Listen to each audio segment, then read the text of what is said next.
Welcome to Just a Minute. Thank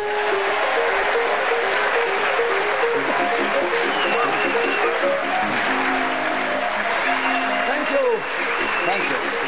Hello, my name is Nicholas Parsons, and as the minute waltz fades away, once more it is my pleasure to welcome our many listeners, not only in the British Isles, but all those many people beyond our shores who listen and enjoy the show as well. And also, it's a great pleasure, of course, to welcome to the programme 4 exciting individual and talented players of the game. And seated on my right, we welcome back, after a quite long absence from the show, I'm delighted to say, one of our top lyricists, in fact, our most outstanding lyricist in the country, I think, and one most keen amateur cricketer, that is Tim Rice. And beside him, there's a very interesting and amusing and exuberant stand-up comedian who's Chris Neill. And seated on my left, the lovely, engaging, delightful comedienne, Linda Smith. And seated beside her, another talented comedian and also a comedy writer, Tony Hawks. Please welcome all 4 of them. And as usual, I am going to ask them to speak on a subject that I will give them, and they will try and do that without hesitation, repetition, or deviation. Seated beside me is Janet Staplehurst, who's going to keep the score for me. She's going to blow a whistle when the 60 seconds have expired. And this particular edition of Just a Minute is coming from the lovely Mermaid Theatre, which is in Puddle Dock, which is in the centre of London near Blackfriars Bridge, and we have a fine metropolitan, cosmopolitan audience just dying for us to get started. So we'll begin the show with Tony Hawks. Tony, the subject I have in front of me is what I have in common with the chairman. Your laughter indicates it's not going to be comfortable. You have 60 seconds as usual, starting now. I have quite a lot in common with the chairman. We both have lucrative modelling contracts. Mine is for cutting-edge fashion garments, Nicholas mainly for slacks and slippers. We do also hang out in the same lap dancing clubs on quite a lot of occasions, and he's a magnificent chairman of Just a Minute Inc., the corporation, multinational as it happens, and we all make a fortune on this programme. I can't tell you how wealthy we are as a result of brilliant chairmanship running this particular enterprise of which I spoke some time ago. Well, I say, so, hello, I can't. Suicide. Yeah, well done, Tony. You deserve the round of applause. Chris Neill, you challenged. Yes, or hesitation. Yes, it was hesitation, yes. Yeah. So you have a point for a correct challenge. You take over the subject. There are 23 seconds available. Chris, tell us something about what I have in common with the chairman, starting now. What I have in common with the chairman of a small company in the West Midlands that produce plastic nuts and bolts is a fondness for the brown bits round the edge of a fried egg.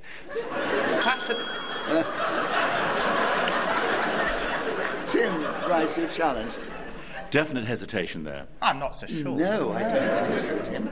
No, we enjoy keenness, Tim, but I think he was going in style there.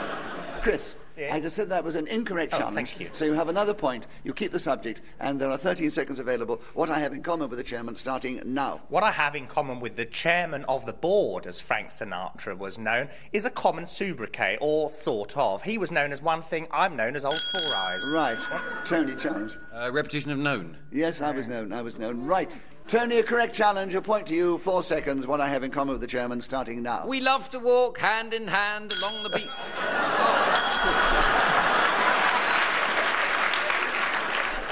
Yes, Tim, I think I know your challenge. Hand in hand. Schoolboy era, yes. Hawks. Yeah. I thought you were going to have him for deviation for taking the chairman's hand. There's no reason in this game he wouldn't be deviating if he did that. Right. Tim, a correct challenge. We're going to hear from you before the end. And you got in with only 2 seconds to go, starting now. Charisma. Chris, challenge. Hesitation. Because the audience enjoyed it so much, you get a bonus point for that interruption. But as Tim was interrupted, he gets a point, and he has 1 second on what I have in common with the chairman, starting now. Well-hung pictures. In this game, whoever is speaking as the whistle goes gains an extra point, and wasn't on this occasion Tim Rice. And at the end of that round, Chris Neill and Tim Rice both have 3 points. They're in a strong lead ahead of Tony Hawks and Linda Smith. And Tim, I'd like you to take the next round because the subject is Elvis Presley. I'm sure from your experience in the musical world, you can tell us a lot about that, starting now. I wonder if you're lonesome tonight. You know, someone said the world's a stage and each must play a part. Fate had me playing love with you as my sweetheart. Act 1 was when we met. I loved you at first glance. You read your lines so cleverly and never missed a cue. Then came Scene 2. You seemed to change, acted strange, and why I've never known. Honey, you lied when you said you loved me and I had no cause to doubt you. But I'd rather go on hearing your misdemeanors verbally than to go on living with...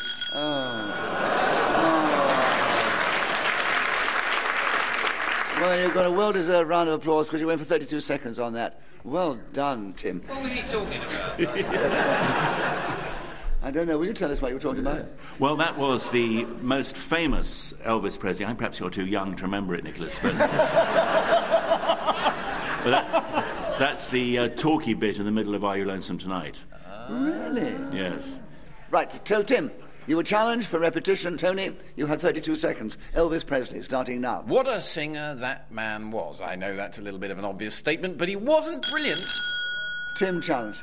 2 wases. Wases. I'm saying wasn't. Was. The last one was wasn't. Yeah, but wasn't is an wasn't. alliteration. Is what should have been. You should have said was not. I think you're allowed to say wasn't. I listened to a show about 19 years ago on tape, and definitely somebody said wasn't on it and got away. Colloquially speaking, people say wasn't. All right, correctly. So what, in this show, we're not allowed to use apostrophe? No one knows. I vow to popular opinion. Oh, I know how to win my audience. Right. So, Tony, you have a point for that, because an incorrect challenge. 27 seconds. Elvis Presley, starting now. Elvis Presley couldn't act because he didn't. Linda, challenge. A bit of a hesitation, I thought. There was. He looked at me and said, there you are. Sucks to you. So, Yes, there wasn't there. Yeah, it wasn't there, yes. Right, so who challenged? I've forgotten now. It was... Linda. Linda, yes, well done, Linda. Lovely to hear from you. 22 seconds. Elvis Presley with you, Linda, starting now.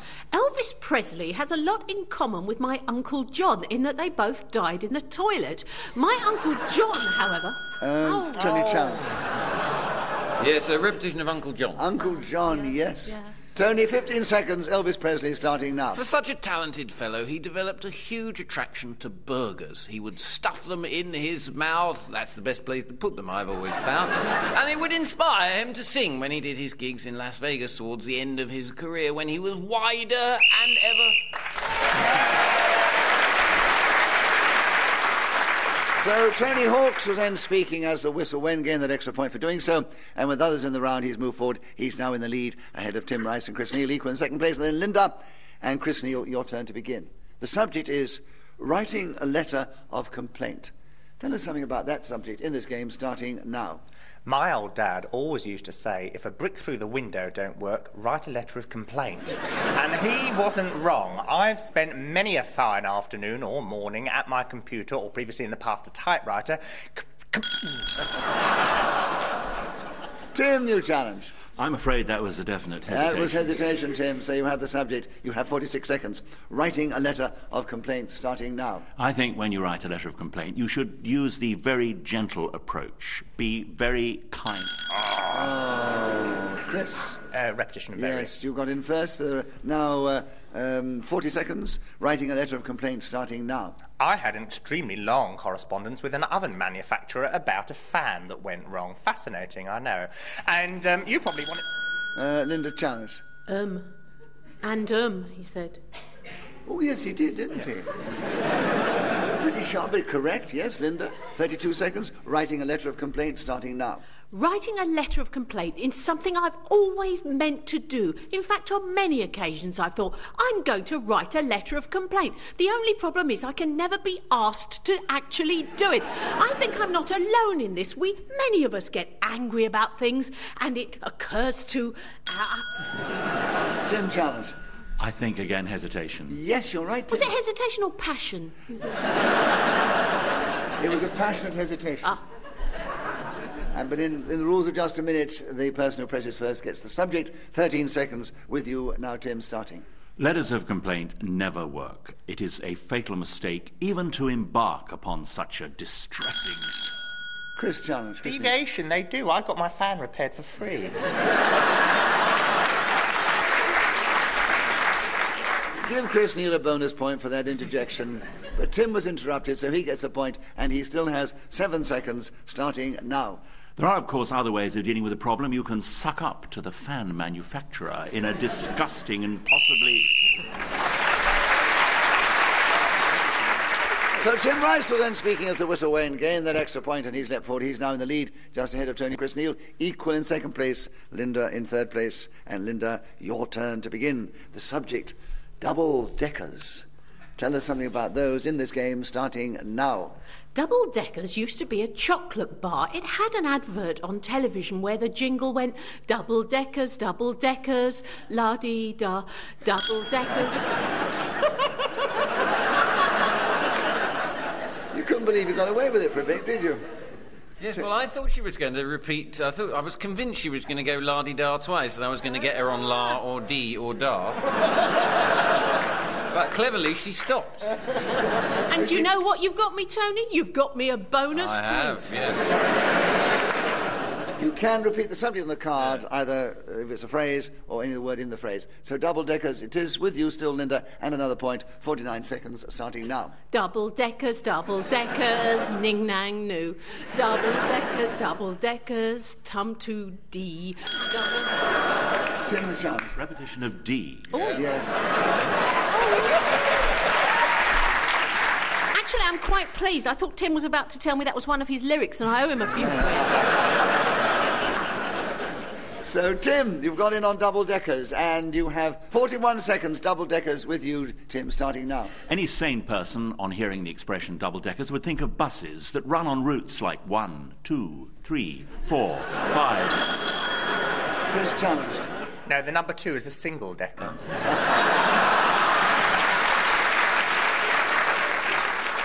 Can you prove it? Well, I haven't got one in my pocket. But we give you the benefit of the doubt, Chris, and I will try and redress the balance sometime later with you, Tim. 32 seconds, double-deckers, starting now. Ken Livingstone, the lovely mayor of London... Oh. I said that and then couldn't continue. Yes. He paused and got a big laugh. Says something, doesn't it? Yes, Linda, you challenge. Yes, hesitation, yes, I'm afraid. Indeed. 29 seconds on double-deckers, Linda, starting now. Double-deckers was also the name of a rather fine children's television programme. Tony challenged. Repetition of name. I think in your first thing you were going on about it was the name of a chocolate bar. I know I said it was a chocolate bar, not the name of. Well, I was just hoping nobody was listening.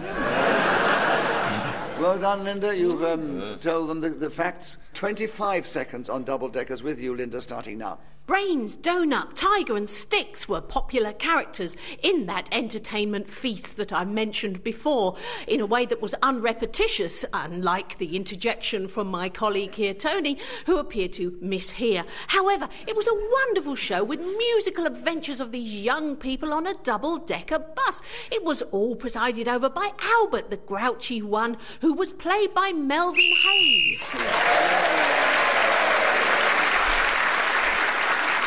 So Linda Smith started with a subject, lost it, got it back again and kept going till the whistle went, gained an extra point. She's now equal with Chris Neill in second place, and they're just behind Tim Rice, our leader, and Tony Hawkes follows, and Tony, you begin the next round. The subject is skiing. Tell us something about skiing in just a minute, starting now. Yes, skiing, downhill skiing. I've always thought that prefix is unnecessary. I've tried uphill skiing. It's a disappointment, frankly. The Brits don't do very well at skiing traditionally, largely because we don't have enough mountains. I think there should be... Chris challenge. I heard the word don't. I've never heard it before. Does he mean do not? Are you being sarcastic now or challenging? No, I'm questioning whether that's English language. It's perfectly correct colloquial English language. Now he's been seems to have picked up Nicholas's almost Joycean aversion to punctuation. Joycean. Yes, indeed. He didn't like the apostrophe. What, either. James Joyce? He's the one, yeah. Maybe Auntie No, Joyce. Joyce Grenfell.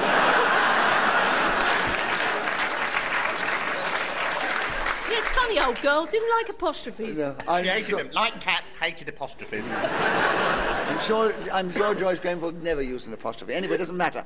42 seconds. Tony, you've got another point on skiing starting now. We always do appallingly in the Winter Olympics. There should be an event called tobogganing down an unsuitable hill with insufficient snow on a bin liner or tray. Then we could get out there. We'd be the best in the world. Nobody could match us if we took out an entire family just enjoying the view. Extra points. That's what we need. And I am the man to introduce it. I'm going to write a letter of complaint immediately to Switzerland and say to them, you've got your watches, you've got your range of peaks. Oh, yes. They all heard it. Well, I hate myself, but we had two. Yeah, but that is the game, Linda, so you have to do it, don't you? If you hadn't done it, one of the other two would have done. You've got to be cruel. Anyway, he to went me. for quite a long while. He had a good innings Yeah, there. he didn't have a bad innings, did he, No. really? And What's you've he got moaning about? I don't know. Yeah. You've got 12 seconds still available on skiing starting now. Skiing is a sport I've never attempted. I'm too tall. Tim, challenge. I think deviation. She's Why? not entitled to speak about it. Tim, in this game, even if you've never heard of it, you've still got to try and speak about it. I withdraw my cruel and callous... No, would that be a deviation? Challenge. Would that be a deviation? Because whatever way it was incorrect I anyway. think I was wrong. I'm sorry. I've been away from the game too long. No, it's lovely to hear from you, always. He doesn't get many visitors. Another point to you, It's Linda. good of you to come. I know it's 2 buses. One double-decker, actually. And it's route 2. And you entertain them by doing that piece from Elvis Presley on them. I'll do it again soon. No, right. No, we want to keep the audience. 9 seconds, Linda, on skiing starting now. Skiing always seems so dangerous before you've even got to them. Tony, challenge. Was that a sort of non-sentence sort of hesitation? Yes, I think it was. I didn't notice. I'd like to see that sentence spelt out. Well, no apostrophe in it anyway. No, it was a stumble, which we call hesitation, Tony. So you have a correct challenge, and you have 5 seconds skiing starting now. I'm fond of skiing. I've never done it with Nicholas Parsons. Don't intend to.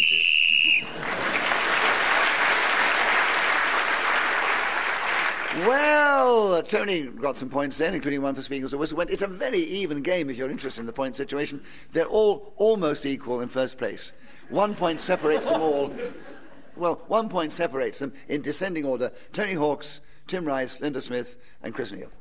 And Tim, your turn to begin. The subject is the stars. Tell us something about the stars in just a minute, starting now. One of the greatest stars in show business was Elvis Presley. An even greater star was Beetlejuice, or is the star of that name. Tony challenge. I'm afraid there was a hesitation. There was a hesitation. No, Stars, it was more of a pregnant pause, I thought. but you Yeah, I can't think be- nearly giving birth, I think. 50 seconds. Tony, with you, the stars starting now. I want to fall from the stars straight into your arms, sang Mick Hucknall in his hit of many years ago. Painful, I thought. You'd want somebody at the top of a step ladder. Oh, no.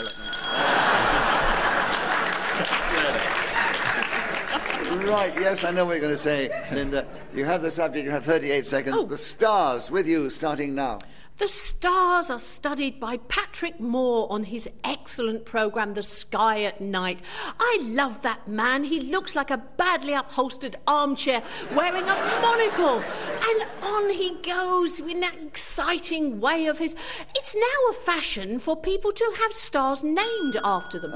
Who challenged? Tim? Yes, I thought there was a repetition coming up, but I'm afraid there wasn't. Coming up? There's one coming up. Coming up? What are you, psychic? 19 seconds. Linda has another point. The stars are starting now. All the romance is taken out of the stars if you look up to the sky and say, oh. Tony challenge. Repetition of sky. You had the sky before True, when you back to talked right. about Yeah. Patrick Moore. Right. 13 seconds with you, Tony, on the stars starting now. Some of us belong. Chris challenge. Well, deviation from normal words. I mean, what? What's that? You've got to make some sort of sense, even with an apostrophe. I was singing. Do you think he was trying to play the game in a sort of club style? Yes, Chris, because they enjoyed your interjection, give you a bonus point. Wow. And no one's ever had so many bonus points in one show before. But, Tony, you weren't interrupted because it wasn't a correct challenge. 11 seconds, the stars are starting now. There's nothing I like more than to go on a walk along a moonlit beach and look up at the stars. And... Tim challenge. Well, deviation, if it was a moonlit beach, you wouldn't be able to see the stars. I mean, if the moonlight was that bright, you wouldn't see the stars. no.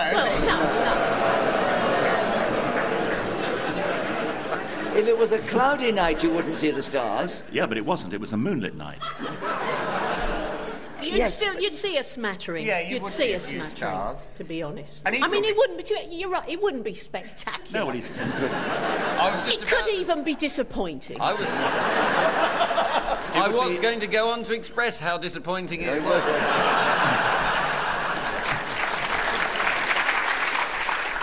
And I disagree with the challenge, so you have 4 more seconds, Tony. The stars are starting now. And I could hardly see any stars.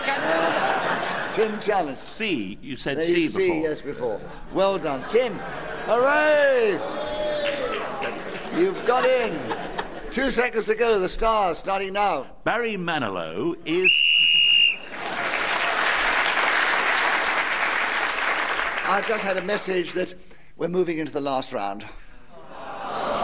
Well, I was rather thankful, really, after the...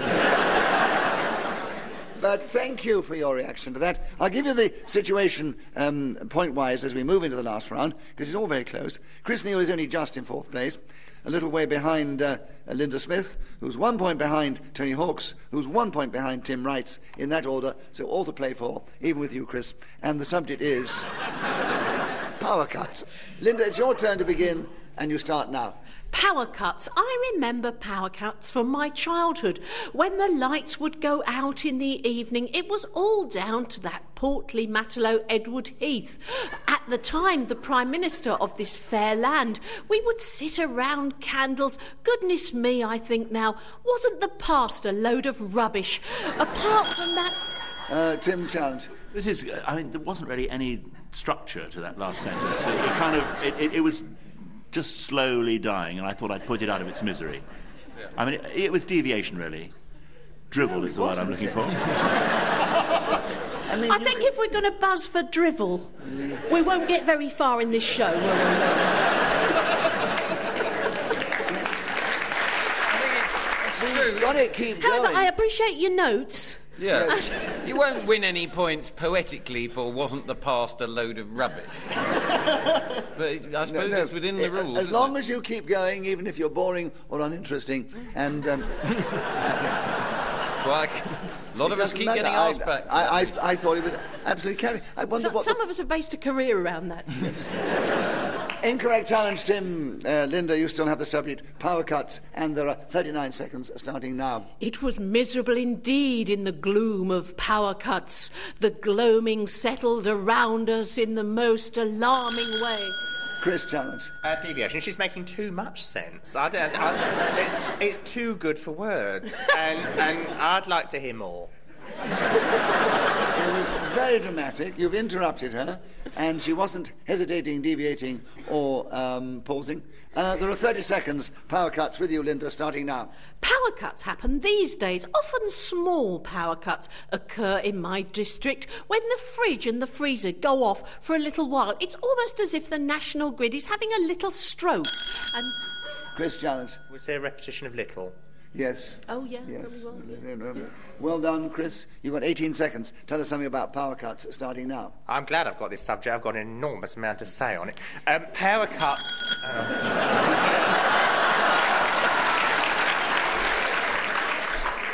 Linda, your challenge. Well, hesitation, but also, yes, it's a lovely subject, isn't it? Linda, 12 seconds. Power cuts starting now. Power cuts are exciting, marvellous, scintillating things. The world... Chris, Tim challenge. Repetition of things. Yes, you said about things before. Yes, you did, yes. Oh, very neat. Well, I'm not arguing with you. And I couldn't have had a deviation. I don't think they're exciting at all. 9 seconds. And of course the things can happen excitingly, don't they? 9 seconds, Tim, with you. Power cuts starting now. Should there be a power cut? Linda Chavez. Hesitation. No, Tim. Should there be a power cut? I think the mob are with me. Don't roll them up. Don't roll them up. Linda, the mob are with you. I think you brought them in, actually, but but that I will not allow that one. I'm giving you the benefit of the doubt. Tim, you have another point. You have 7 seconds. Power cuts, starting now. If there were to be... Chris, challenge. That definitely was a hesitation. You said starting now and there was a gap. That's only because the audience were making such a row. Well, that's not... What's that got to do with it? He was intimidated by the audience. So, no... So suddenly there's now either deviation, repetition, hesitation, or audience get the better of you.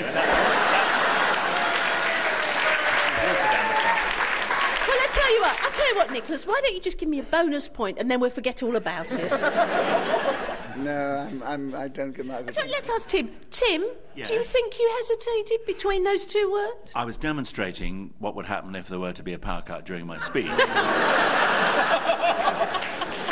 But... Right at the beginning of the show, I gave the benefit of the doubt to Chris Neill against you, Tim.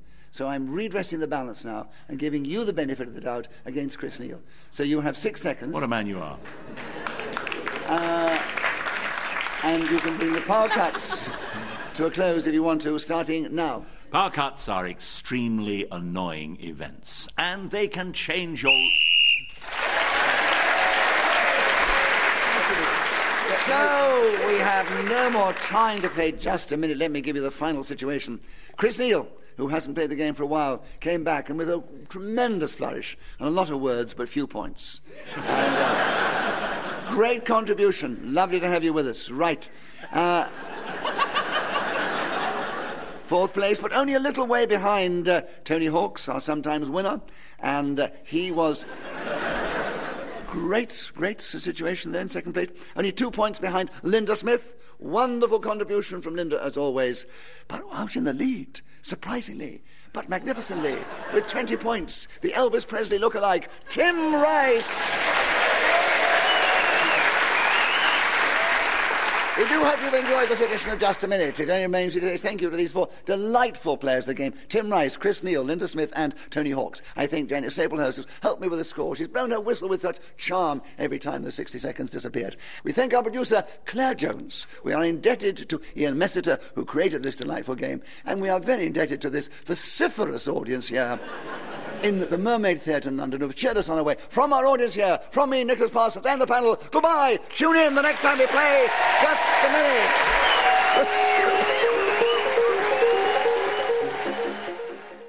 Welcome to Just a Minute. Thank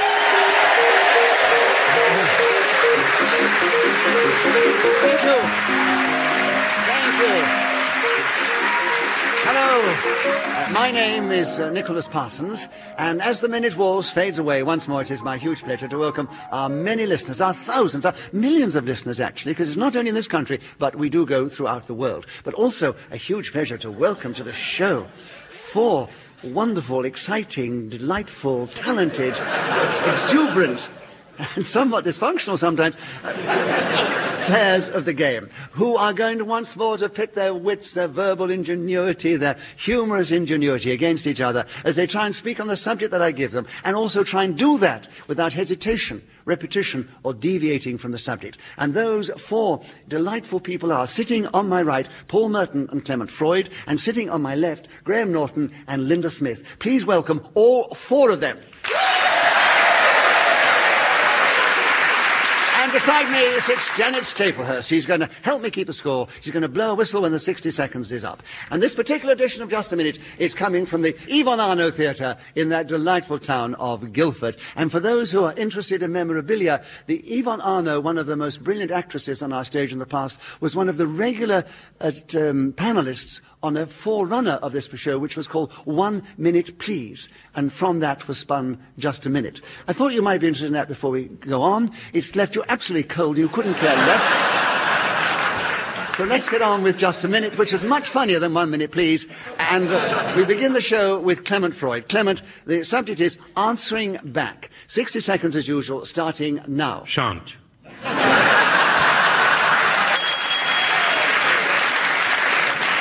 Paul, you challenge immediately.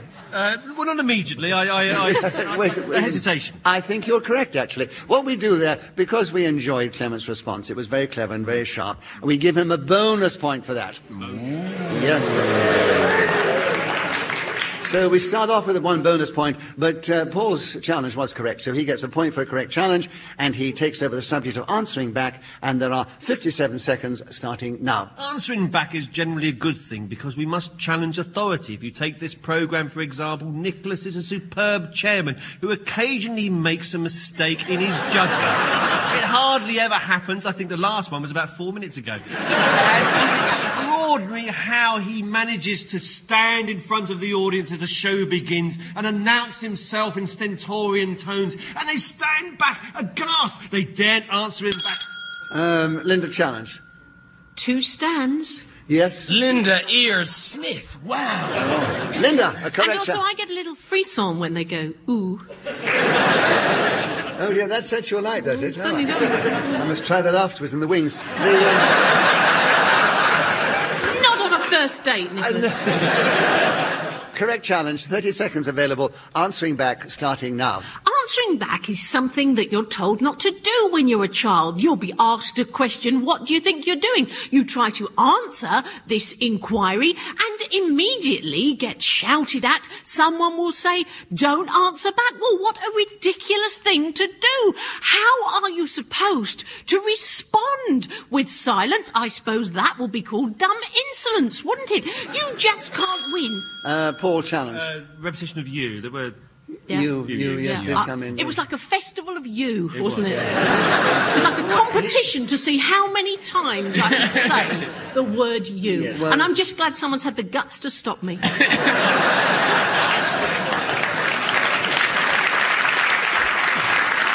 He let 2 go, but after that, he couldn't No, resist. I need boundaries.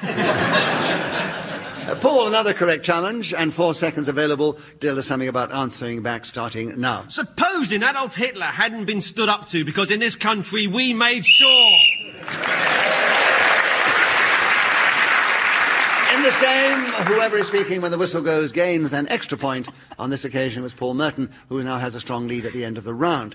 And Linda, will you take the next round? The subject is the long arm of the law. So tell us something about the long arm of the law in just a minute, starting now. The long arm of the law refers to a policeman's ability to always get their man. I'm very keen on the long arm of the law if it takes the form of detective shows on television. I love a murder. In fact, any show sponsored by Lear Damacheese.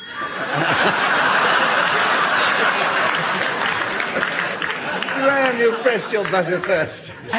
Repetition of show. Yes. You talked about a show. Well, yes, you get more than one. Yeah. So, Graham, you had a correct challenge. I did. You have the long arm of the law. You don't have it, but you have the subject. And... No. And 44 seconds starting now. In Ireland, when I was growing up, families would decide one son would become a priest and then another one a policeman. That child would have a large weight tied to its arm. And as it grew up, one would become much longer than the other one. And then they'd be excellent at catching villains, even around corners. And the bends of lanes, for Ireland is a rural place. Clement challenge. Repetition of Ireland. Yes, Ireland, yes. I hear you, people. Yeah. Clement has the subject, so correct challenge. Another point, of course. 12 seconds. The long arm of the law starting now. The long arm of the law is rather a dated phrase, referring to the times when policemen caught thieves.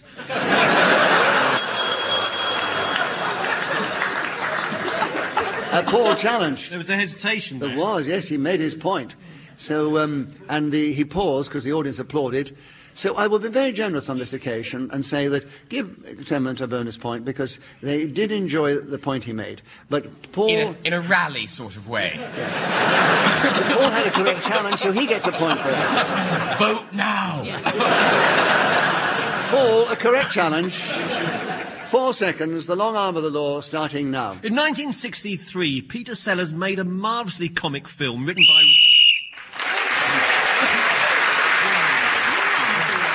And Paul Merton, speaking as the whistle went, gained that extra point. He's now in the lead ahead of Clement, Freud, Linda Smith and Graham Norton in that order. And I'll give a bonus point to anybody who can say another person who was in that film, The Long Arm of the Law. Nicholas Parsons. Yes, you got no bonus points. Yes. Nominally, Peter Sellers was the star. You stole it from under his nose. I challenge it. I don't think you were in Wrong Arm of the Law. I had a very small part as a policeman in that. Did you? Wrong Arm of the Law? In The Long Arm of the Law. He was the long arm of the police. He was one of the great arm actors of the British I was cinema. playing one of the long arms of the law. Are you sure you're not mixing it up with Two-Way Stretch? No. I think he should lose a point for patronising the chairman there. Are you sure? Now, have you had your dinner, Nicholas? Graham. Yes. The subject is how to get a six-pack. Will you tell us how to... You can see that these subjects have all specially been chosen for you to start with. Tell us something about it in just a minute, starting now. The best way to get a six-pack is to go into an off-licence or shop and say, can I have a six-pack, please?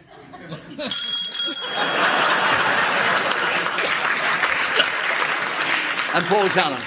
It was thorough. Yes. But hesitation. But there was a hesitation. Not really enough for a minute, I felt. No. I filmed as much as I could, but that's it, really. So? Some subjects just don't stretch. I did all I could. God knows you did, Graham. Yes. The facial way that Graham plays just a minute is worth seeing, so you must have anybody... Fight for a ticket. Yes. Paul Merton, you had a correct challenge. They'll never catch you. And you have 52 seconds to tell us something about how to get a six-pack starting now. Well, as Clement will now demonstrate, it's really about exercise. Now, if I can ask you first of all to touch your toes and up again. Yes, feeling the burn there in the middle.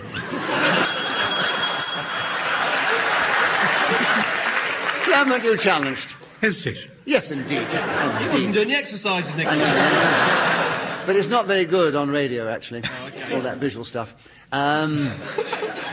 So, Clement, you have the subject of how to get a six-pack. You have 41 seconds, starting now. I think Graham Norton gave a very good analysis, but I would like to add that if you went into an off-licence and could only get 5 or 7 bottles of beer, the addition or subtraction of an extra one would permit you to get a six-pack. I thought I would mention this because... Paul challenged. Well, I think this is a deviation because it's all about bottles of beer, but I think the six-pack is generally considered to be made up of tins, 6 cans of beer. That's your six-pack, not 6 bottles of beer. No, it isn't. It's not to do with either of them. It's to do with your muscles. Not necessarily. Oh. Yes, but it's been called that because the six-pack resembles the sort of... yes, I think you're right, actually. They don't resemble bottles, do they? Because it's not big at one end and then thin at the other. Well, I think in the but beer... if your stomach looked like cans end on, that wouldn't be attractive either. That's lovely. Is that nice? Yes, lovely. I think you're right, With 6 Paul. little ring pulls all the way down. Oh, like a dog with teats. Yeah.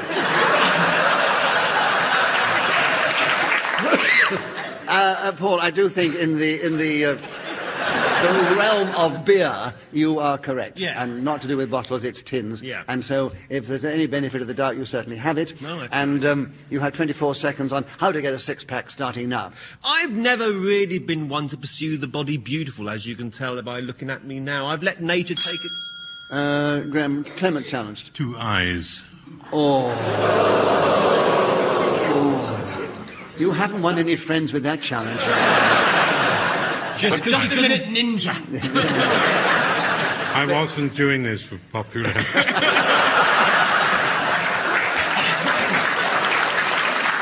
But it is a correct challenge, Clement, so I have to give it to you. 17 seconds. How to get a six-pack starting now. How to get... hesitation. I thought he was rather slow. Yeah, I thought so, didn't you? I thought so as well. Someone who's in like that. Yeah, It was the first time you could have parked a bus in that, couldn't you? Yeah.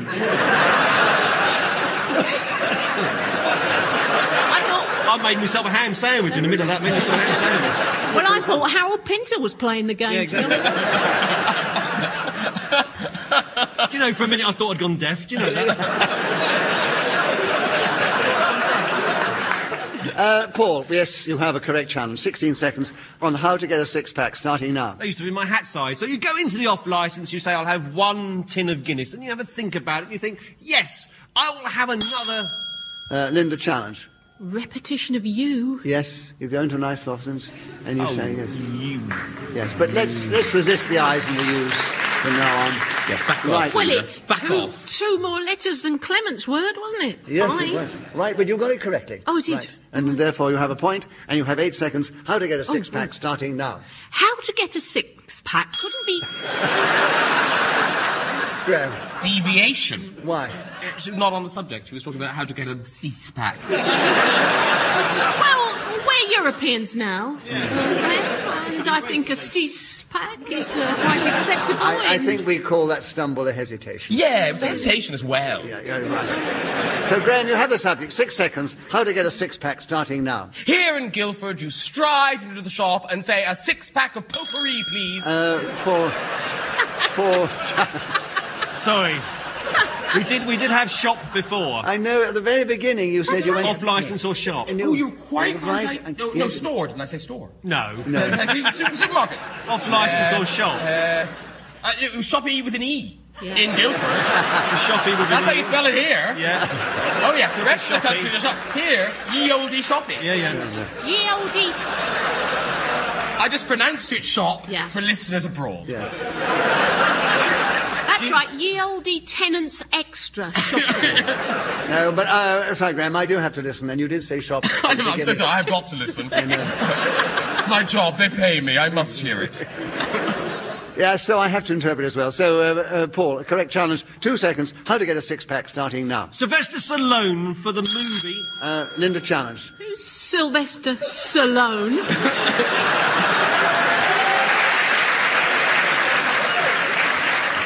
Linda, it was given against you because you slurred on a word and didn't sound correct, so I have to give it against Paul on this occasion. Absolutely. So Months and beams. Yes, there we are. You had the subject back with half a second to go. How to get a six-pack, starting now. How to get a six-pack is... So Linda Smith, speaking as the whistle went, gained that extra point, and she's now in a very strong second place alongside Clement Freud. They're just ahead of Graham Norton and just behind Paul Merton in that order. And Paul, your turn to begin, and the subject now, my favourite yoga position. Oh, they're anticipating something here. Tell us something about that, Paul. 60 seconds, starting now. My favourite yoga position is the lotus. Let me demonstrate it for you.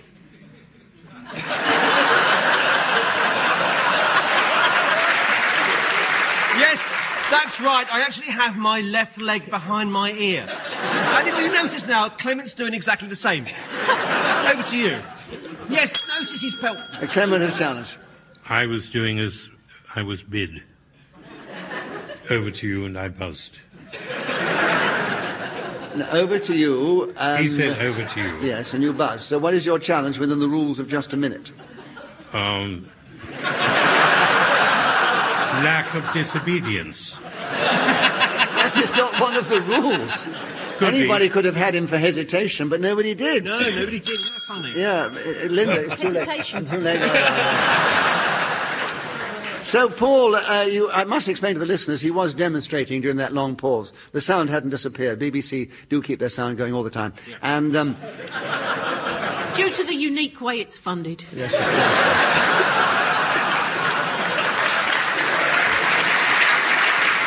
It is true, if the licence fee doesn't go up, only half our words can be broadcast. Just the vowels. So, Paul, you have the benefit of the doubt. You have the subject still. 37 seconds. My favourite yoga position starting now. Undoubtedly, yoga can promote a marvellous feeling of self-esteem and confidence. It takes maybe 20 minutes in the morning and again in the evening to settle down, meditate, clear your thoughts away from your brain and allow your consciousness to sink down somewhere into the middle of your solar plexus. Linda Challenge. That's nonsense. I have to judge on this. I think, metaphorically speaking, we all knew what Paul was saying, but technically speaking, and we are playing with words here, Linda, you are correct. So we have to give you the benefit of the doubt. You've just dismissed centuries of Eastern religion there. No, that's what they Well, said. I look forward to the letters. So 18 seconds for you, Linda, on my favourite yoga position starting now. My favourite yoga position is called... Is that favourite? Pronunciation of words. I think we had a bit favourite there. Yeah, that's actually the yogic pronunciation. Oh, don't talk to him about yogic pronunciation. No, I will be fair. Twice I've given it against people who did not get the correct pronunciation because they were deviating from the language as we usually pronounce it or speak it. So I've got to be consistent on this and say, Paul, you have the subject back. 16 seconds. My favourite yoga position starting now. One leg crossed over the other, staring... Graham's challenge. Repetition of leg. Yes, you were talking about your leg behind your neck and the leg. Yes. I did. Well, listen, Graham, you've got 13 seconds. You tell us something about my favourite yoga position starting now. My favourite yoga position is the yawning lamb. It's quite exhausting. You can end up... Challenge. No, there was no hesitation. You can't giggle in the middle of a word. I was speaking! I found that rather charming. Yes. He giggled through it, but he giggled through a lot of his words. Somebody's got to. Benefit of the doubt. It's part of his charm. Graham with the laughing voice. Yeah, that's right. It's part of his charm. And anyway, it's benefit of the doubt. Anyway, 6 seconds for you still, Graham, on my favourite yoga position starting now. My favourite yoga position is the sneezing ferret. Deviation. What? He didn't giggle. Give Clement a bonus point for his remark there. He doesn't have to giggle every time. But he has another point for an incorrect challenge. 3 seconds, Graham, on my favourite yoga position starting now. My favourite yoga position is the choking snake. Forward challenge. This is deviation. Deviation because he said my favourite position is a choking snake. He said it's the yawning sheep. I mean, he can only have one favourite position. That's right. He's had three. He's had three. As I find it. At this moment, I'm going to change my mind again. But, Graham, you didn't establish that you changed your mind. Well, we did, because he's in a different position. Are you two working together? Yes, we are. Yeah, we want to win the car. We're going to split it. It's the only thing keeping us together in our relationship. We love games. Paul, you have a correct challenge. Otherwise it will be a hollow sham. The audience's mind is in a whirl about what's going on here. Paul, half a second on my favourite yoga position starting now. Consider the Himalayas. So Paul Merton, speaker to us when gained the extra point. He's now got a strong lead over the others who are almost all three equal in second place. 1 point dividing or separating each of them. Clement, it's your turn to begin. Yes, my words aren't coming out very clearly, it's true sometimes. And the next subject is Lewis Carroll. Tell us something about Lewis Carroll in just a minute, starting now. If you go to Victoria Station and get a train to Eastbourne, some 20 minutes after Haywards Heath, you get to Lewis, where everyone meets you on the platform in December and sings Good King Wenceslas looked out on the feast of Stephen when the snow lay round about, bright and crisp and even. Paul challenge. Isn't it deep and crisp and even? Yes, that's right. Not the way they sing it in Lewis.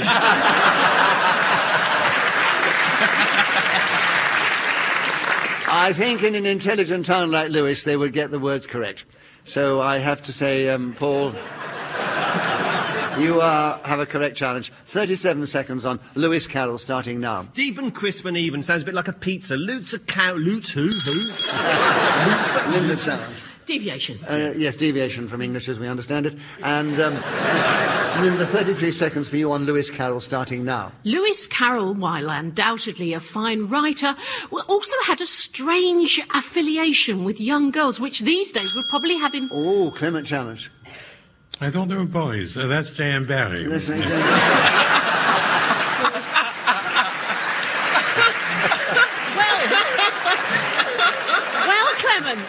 Clement, you're going to have to change that entry in your I Spy book of Victorian paedophiles.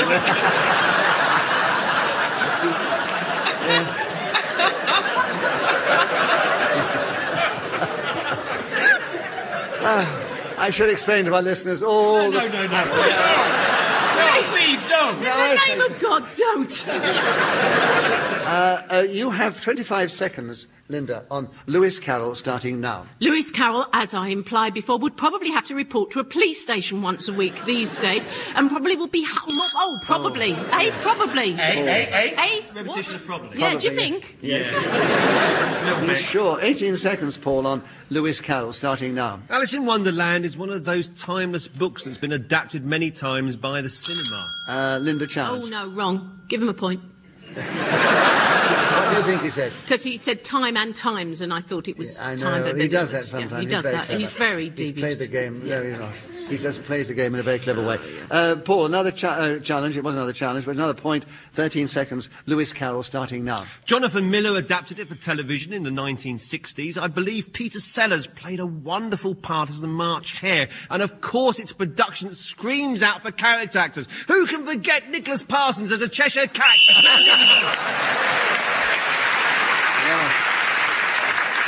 So Paul Merton, my publicity agent, was then... speaking as the whistle-wind, gained an extra point, and he's got a strong lead. Let me give you the situation, because we're moving into the final round. Quick. I will give you the situation. Graham Norton is only just in fourth place, but it's a very strong fourth place. I know it's sad. It is sad. Because his contribution is magnificent. Incredible. And Clement is only 1 point ahead of him, and he always gives great contribution. And 3 points ahead of there's Linda Smith, and she's always fantastic. And yet... And we haven't even got to the wings yet. So and 4 or 5 points ahead is Paul Merton as we go into the final round. You don't want this to be the final round, do you?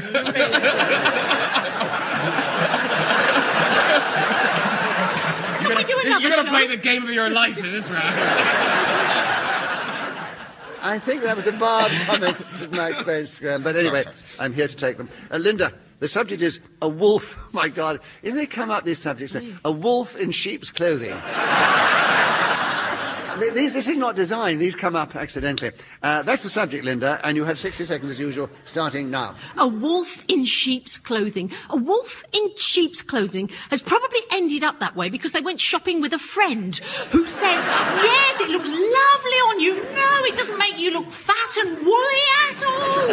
I've never seen you in anything more wolf-like. It's you. They'd be better off taking Trini and Susanna off the telly because they would tell them what to wear. No, don't wear that. Haven't you got a decent bra, Mr. Wolf? What's wrong with you? Stand up straight. Stop slouching. Another wolf in sheep's clothing is Nicholas Parsons here, innocently luring innocent panellists to a fate. You're Paul Challenge. Repetition of innocent. No, he said innocent and innocently. Oh, really? Did Yes, yes, See, you did. I didn't even hear that. Oh, that's good. You were just channeling it. Yes. I was sitting next to you. You did say innocent people innocently. Thank you, Nicholas. Yes, that's right. And so you have an incorrect challenge. You have 21 seconds still. You continue. A wolf in sheep's clothing, starting now.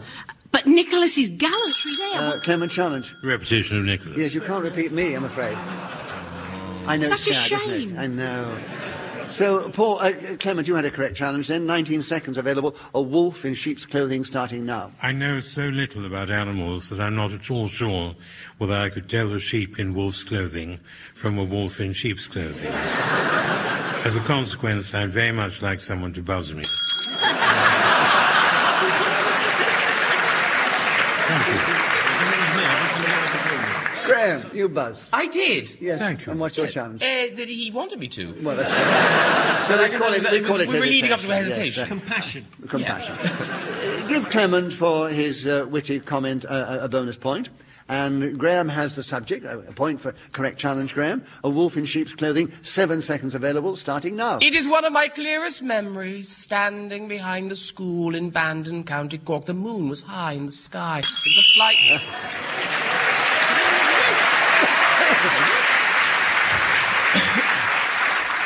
So, no more time to play Just a Minute, alas. For those interested, because I mean it's the contribution which is so much more important. Graham, great contribution, finished in a brilliant 4th place. And only 1 point ahead, only 1 point ahead of a strong 3rd place, Clement Freud, and only 2 points ahead, a brilliant 2nd place. But a few points ahead of Linda, that was Linda Smith, by the way. And, a few points ahead of Linda, in fact, a very strong lead, Paul Merton. So this week we say, Paul, you are our winner. Thank you. It only remains for me to say now, thank you to these 4 marvellous players of the game, Paul Merton, Graham Norton, Linda Smith and Clement Freud. I also thank Janet Staplehurst, who's helped me with the score. She's blown the whistle beautifully after 60 seconds all the time. And we thank our producer-director, Claire Jones. We're indebted to Ian Messiter, who created this lovely game. And we're very grateful to this lovely audience here in the Yvonne Arnaud Theatre in Guildford, who've cheered us on their way. We think they've had a good time. We've had a good time. Tune in the next time we all play Just a Minute. And from me, Nicholas Parsons, goodbye!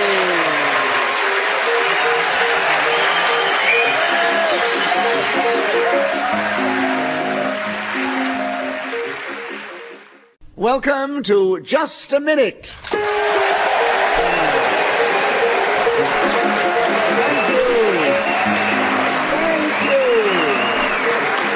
Hello, my name is Nicholas Parsons, and as the minute waltz fades away, once more it is my pleasure to welcome our many listeners, not only in this country but throughout the world, but also to welcome to the programme 4 talented, diverse, delightful, interesting, humorous players of the game who are going to display their humorous dexterity, their verbal ingenuity as they try and speak on the subject they give them, and they will try and do that without hesitation, repetition or deviating from the subject.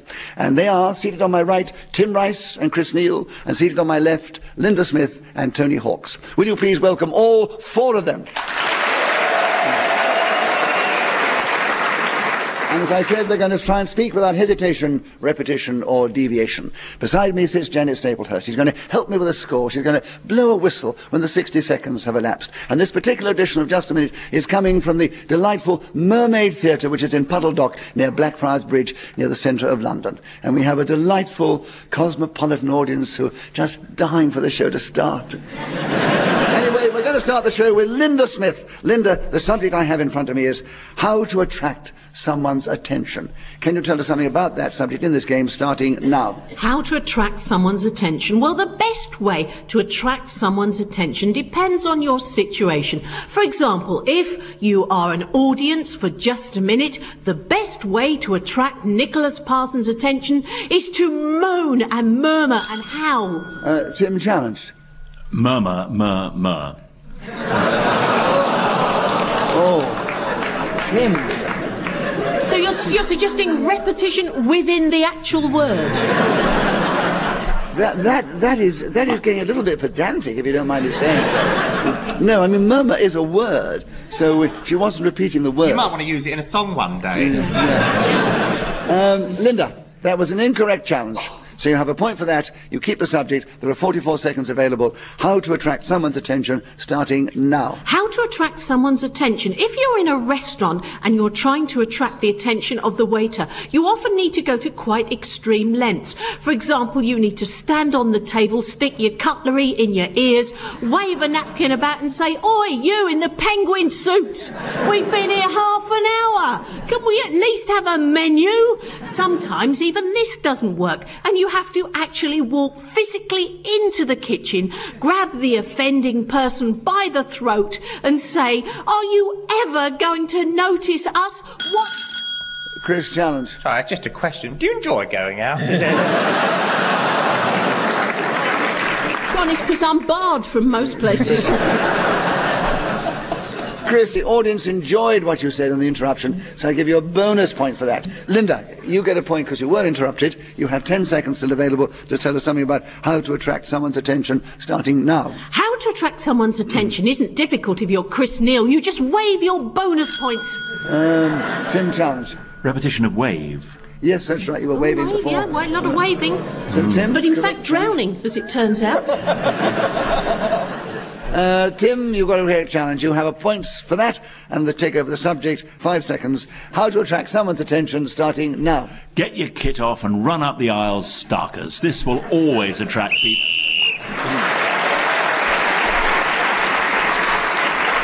So, in this game, whoever is speaking when the whistle goes gains an extra point. On this occasion, it was Tim Rice, and he's equal now in the lead with Linda Smith, just ahead of Chris Neill and Tony Hawks. And, Chris, we'd like you to take the next round. It's going off the rails. Something that very rarely happens in just a minute. I've never been known to do it myself. Chris, going off the rails, 60 seconds, starting now. Whenever I play this game, I always think to myself, now stay on the subject and be good and funny. It never works. I always go off the rails. See, lack of laughter proves my point. And I've stopped. Tony, challenge. I think there was a slight hesitation. There was indeed, Tony. You have a point for a correct challenge. You have 48 seconds. Going off the rails. What gave you the clue there? Was it him saying, "Oh, I've stopped"? Well, I'm not going to give away my secrets. I've got my own method, you get yours.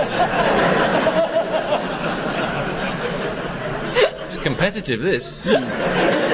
Tony, 48 seconds, going off the rails, starting now. There's nothing I like more than playing this game, although it can make you go off the rails. The excitement is intense. 3 people wait nearby with... Chris, challenge. Do we need to let some air out?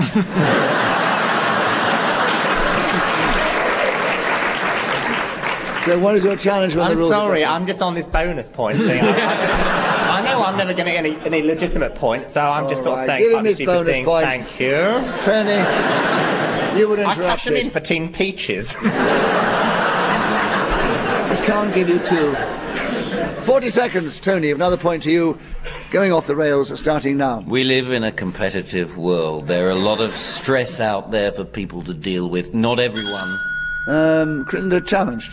I thought a bit of deviation from the English language there. What? There were a lot of stress out there. There were a lot of stress out there. Did I say that? Oh, he did. Well, as the audience didn't hear it, I think we have to give him the benefit of the doubt. Tony, another point to you, and 34 seconds, going off the rails, starting now. Time for me to try a new emotion as I speak about this subject, because it goes down very well with the other panellists when I move around with it. Chris, challenge. Not that popular.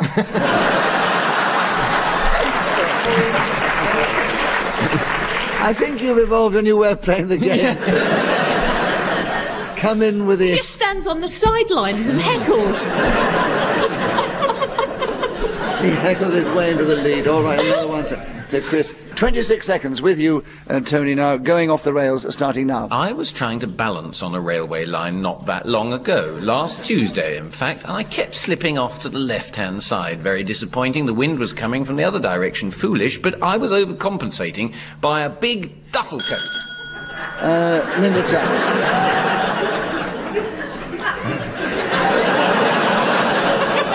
You're struggling to think of a challenge. I was overcompensating by a big duffel coat. I was going to go on to explain I know, no one to what save the it, Tony. buckle coat was doing there. It's a fascinating It's a buffle story. coat now. It's a buffle. They're even worse, aren't they? You get a lot of them about.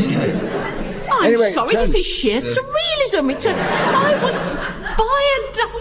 No! Linda, we enjoy your contribution, which is more of it between the shows than on the rounds. Tony, it was an incorrect challenge. You still have the subject. 13 seconds. Going off the rails, starting now. The Rails were a pop band that I went to see many years ago when I was at school. They were a fine group, able to play most kinds of music, but... Tim challenge. Repetition of a go. I was going through his extremely boring speech around the first part. He said, not long ago, last Tuesday, Yes. he was standing on a rail. You don't have to justify, Tim. Oh, really? I quite agree with you. Yeah, Right. absolutely. Fine. 3 seconds for you, Tim, on going off the rails, starting now. I was in the band called The Rails, and I was extremely upset.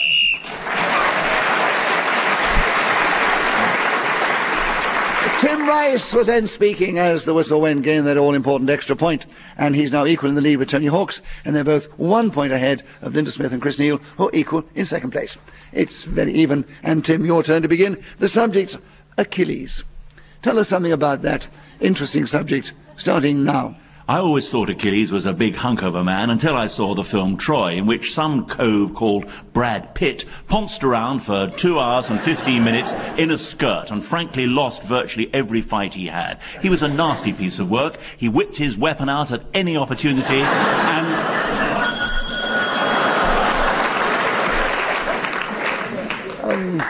Hint of hesitation. Well, I'm not surprised. I mean, you've got such a filthy-minded audience here that in just a minute you do have to say sword. So that's another rule. In just a minute, you have to use the word sword. Where you can, best to get the word sword. Sorry if you didn't.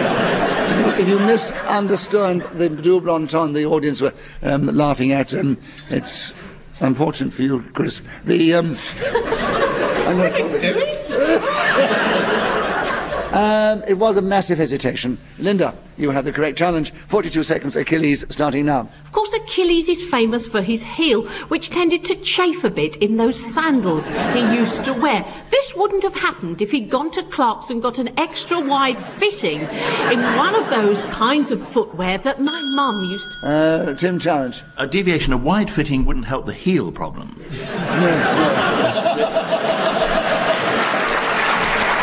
Wait for it, ladies and gentlemen. A very interesting debate is coming up. You can't justify that, Linda. You'll love this. So you're a chiropodist now, Tim? No, but if I have a sore heel, I want longer shoes. A sore heel. Yeah. I want longer shoes or sandals. No, not Listen, if we're not it was gonna have an chafing argument about at the it. side. No, you said it was chafing on the heel. Yes, the side of the heel. The heel's not a one-dimensional thing. Linda! If you've got a heel in a shoe, if it were too tight that way, the side of your heel... Linda, darling, I've never known you so aggressive. You're lovely with it, but, know. I mean, you don't have a leg to stand on this one.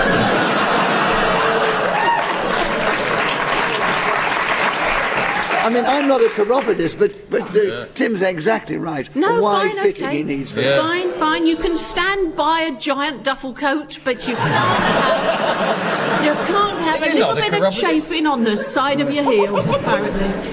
28 seconds with you, Tim, on Achilles, starting now. Not that anybody else in his movie was any better. They were all pretty unpleasant, and they all were... Chris challenged. He said pretty before. When? Yes. Only in the green room, darling, beforehand. You said something about Brad Pitt being pretty something or other. It was Brad Pitt. I don't remember him saying pretty that. Yeah, no, he did, didn't he? I said he... Chris, 24 seconds, Achilles, believe I starting now. Starting now, Chris. Oh, anyway, so there was... Tony, you challenge. Hesitation. Yeah, for 3 seconds. Achilles is with you now, Tony. 23 seconds, starting now. Said to be the mightiest of the Greeks. There may have been some other fellas from this country who might have objected to that. Chris challenge. Oh, no. What? No, it's not, is it? No. An incorrect challenge. Give me Tony. a bonus point anyway. No.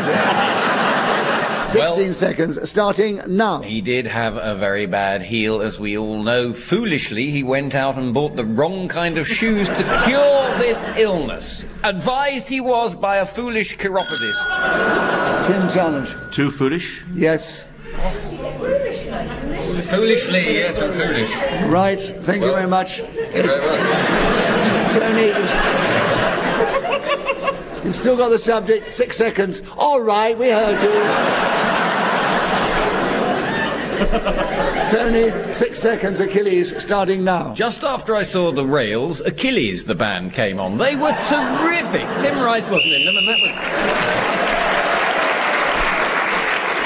So, Tony Hawk, speaking as the whistle when they gain that extra point, he's now gone into a lead ahead of the other three, who are almost equal in second place. And Tony, your turn to begin. The subject is a fair cop. 60 seconds as usual, starting now. My favourite fair cop was David Soul in Starsky and Hutch. He used to bundle in and out of cars with his gun cocked in a heroic manner, and I was only a small lad and was impressed by this when it was on the television in the 70s. It's... Chris, challenge. That was just what hesitation. That was the hesitation, yes. A fair cop is now with you, Chris, and there are 43 seconds starting now. I never watched that David Soul programme myself, but I knew a lovely fair cop called Gerald, a beautiful long blonde hair, terrible job keeping it under his helmet. And so I... Wait, was it repetition of foolish? It usually is with you. Linda, you challenge first. Well, that was hesitation. But yes, correct. 34 seconds, Linda, with you, a fair cop, starting now. A fair cop would be someone like Sergeant Lewis in Inspector Morse. He always seemed to actually solve the crime, unlike Morse himself, whom I've mentioned before, you may have noticed. Chris, challenge. Repetition of Morse? How did you spot it? No one's listening. Chris, a correct challenge, 22 seconds, a fair cop, starting now. Cops have a very hard time being fair or brunette, in fact, and so it's best that we consider those with red hair to be superior. I'm not sure why I'm saying that. Tim, challenge. Several hairs. Yes. And you have the Both subject. red, fair, brunette, Yes. the lot. And 30... Your hands off. He also said superior in a sort of French kind of way. We've got him banged to rights. Doesn't matter. Tim, correct challenge, 13 seconds, a fair cop, starting now. I rather object to the way that this serious subject has been hijacked by cheap, tacky jokes about blonde policemen. What the subject matter really is far more... Linda, challenge. Is. Yes. Depends what the meaning of is. Well, would you care to explain the meaning of is for us, Tim? No. So, Linda, you're correct. Racist, pronounced wrongly. A fair cop. Back with you, Linda. 3 seconds, starting now. A fair cop is what policemen always say when the hand of the law...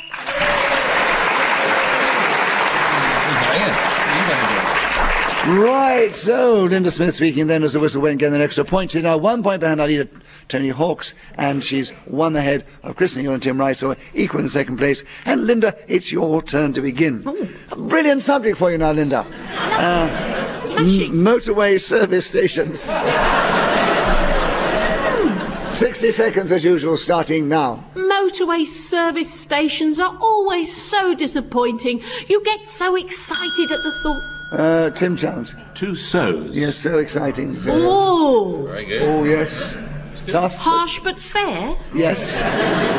And there are 54 seconds for you, Tim, to tell us something about motorway service stations, starting now. I've passed time on many motorway service stations, including those on the M1, 2, 3, 4, 5, and several others.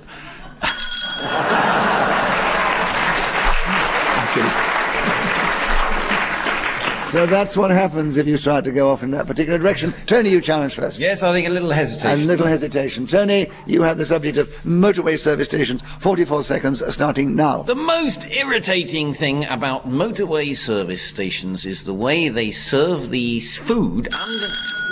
Chris challenge. Is that... I don't know. Is that hesitation? That's food? Yes, it was Food. hesitation, yes. He was going for a different word and it came out food. Yeah. So, I just did a little bit of Swedish just to check you.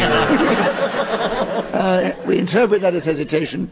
So, Chris, you have the subject. 37 seconds. Motorway service stations, starting now. As a rule, motorway... Linda challenged. Hesitation. No! Ridiculous. You went, as a rule... No. No, as a rule, comma... Well, as you know, Nicholas doesn't allow commas. It's apostrophes that he doesn't allow. He doesn't like any punctuation, actually. You must get the word sword in. I know. The rules get more arcane every week. I'm looking forward to you saying sword on this subject. See how you manage it. Right. Motorway service stations, Chris, another point to you as well. 35 seconds starting now. I had the most delicious swordfish steak with chips. It was mayonnaise on the side and some salad, and I had a Coca-Cola with it. This was on the M1. I don't like the one on the M2 and the one on the M... Oh, bugger. Tony, you challenge. Yeah, repetition of M. M, yes. He was so carried away with the success there that he went...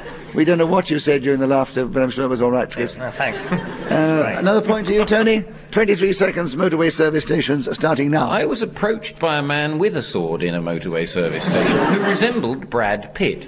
But after some questioning, he turned out to be an angry centurion who had wandered off a film set nearby. Some people may think I'm making this story up.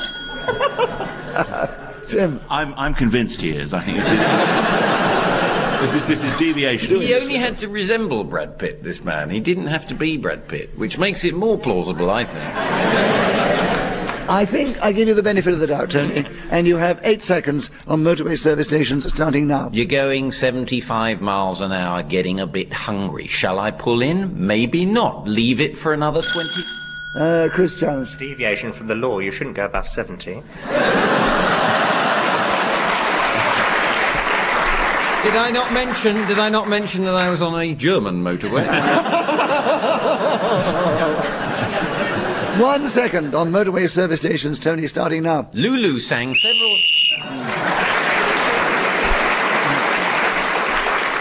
So Tony Hawk's the speaking as a whistle win, gain that extra point, and he's increased his lead at the end of that round over the other three. Chris Neill, your turn to begin. The subject is the art of blowing your nose in public. 60 seconds starting now. There are many things you need to learn in this world, and I'm not entirely sure that the art of blowing your nose in public is one of them. Tim, challenge. Well, shut up and let someone else speak about it.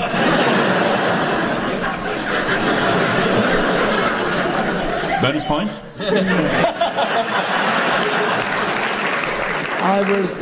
I won't give you a bonus point for what you said, but I will give you a bonus point for that comment when you said bonus point. And Chris was interrupted. He gets a point for that, of course. He keeps the art of blowing your nose in public, starting now. It's a bit like learning the best way to fart in front of a nun. Not one of life's essentials, really. Tim challenge. Well, you should always let her go first.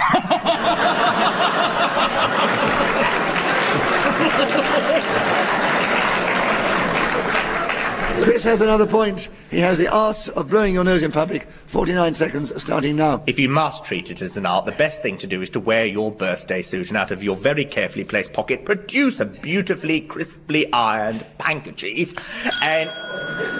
Cinder challenge. Well, I do several things, really. I thought there was a bit of hesitation there, sort of, going like that. A bit, Yeah. Sounded a bit... Did you not think? I didn't say sword, either. That was another He was thing. stumbling a little over his words. Yeah, stumbling over hesitation. No. Just babbling incoherently. He has the benefit of the doubt. He keeps the subject, and there are 35 seconds. The art of blowing your nose in public, starting now. Of course, if it's your responsibility to blow somebody else's nose in public, the best thing to do is to approach them quietly. Tony, challenge. I think we had the best before, didn't we? Yeah. That's right, The yes. best thing and the best... So, Tony, you have another point. You have the subject, and you have 31 seconds. The art of blowing your nose in public, starting now. If you are Picasso, Monet, or such like, the art of blowing your nose in public is easier to achieve than, say, if you are a plumber. Right, Tim challenged. 2 if you are. If you are, yes. Repetition. Tim, with you now. The art of blowing your nose in public, 22 seconds, starting now. There are some subjects which just don't grab you. I'm sorry to say this is one of them, but I'll do my... Linda, challenge. I'll have a go then. Linda's got her first bonus point. Tim was interrupted. He keeps the subject. Linda, it's lovely. 17 seconds, Tim. The art of blowing your nose in public, starting now. If you have the desperate urge to blow your nose in public, I would recommend that you get the members of the public down to the smallest possible number. Linda challenged. 2 publics. It's on the side of cards. Oh, it's on the card. Oh, Blowing your nose in public. I feel such a fool.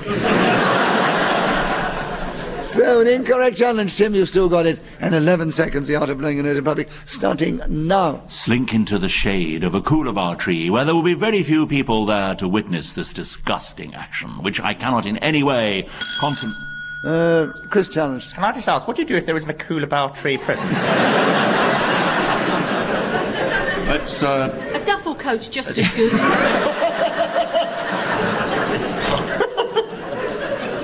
Tim, you were interrupted, so you get another point. And you have 2 seconds on the art of blowing your nose in public, starting now. If the aforementioned arboreal thing... Right. Oh, we're moving into the last round. Let me give you the situation as we move into the final round. Well, Linda Smith, for once, is trailing just a little in 4th place. She's only just behind Chris Neill in 3rd place, but equal in the lead are Tim Rice and Tony Hawks. And it's Tim, your turn to begin. The subject is my motto. Tell us something about that in this game, starting now. My motto is a friend in need is a pest. There is another very useful motto, which is a one-armed man deals cards slowly.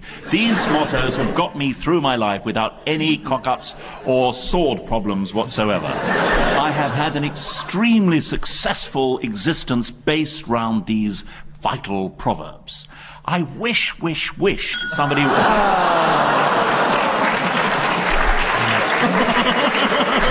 would interrupt me. It's an evil game, isn't it? Yeah, Tony, 3 in a row, you can be sent home. They're coming to get him now. There are 38 seconds available for you, Tony, on my motto, starting now. I've always liked the motto, you're never too old to be told off by a park keeper. I made it up myself, and I think it's true of life.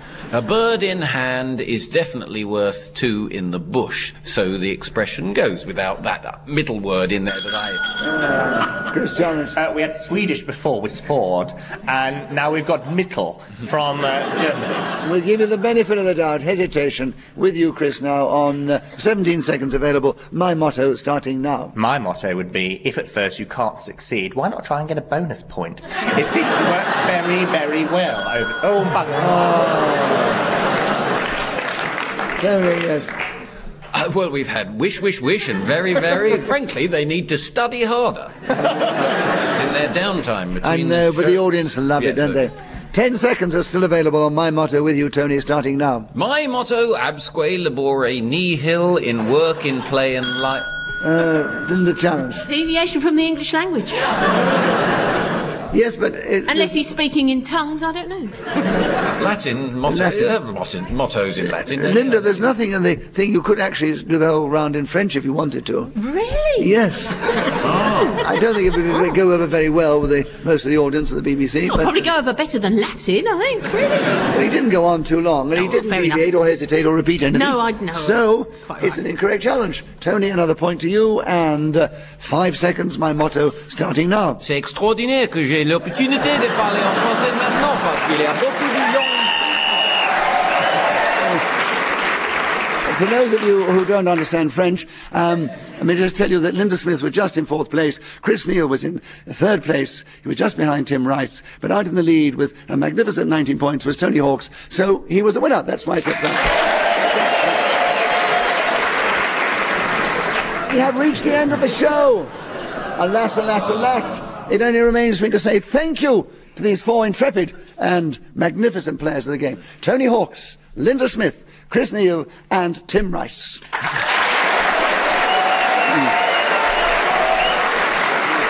I thank Dennis Staplehurst, who's helped me with the score, blown a whistle so well for me after the 60 seconds had gone. We thank Claire Jones, who is our producer. We are indebted to Ian Messiter, who created this lovely game. And I'm grateful to the man in the front row who gave me the strepsils. My voice has just held out through the flu. I apologise to any listeners if I sounded croaky, but our audience here have been lovely. From our lovely audience, from me, Nicholas Parsons, thank you for tuning in. Be with us the next time we play Just a Minute. Welcome to Just a Minute.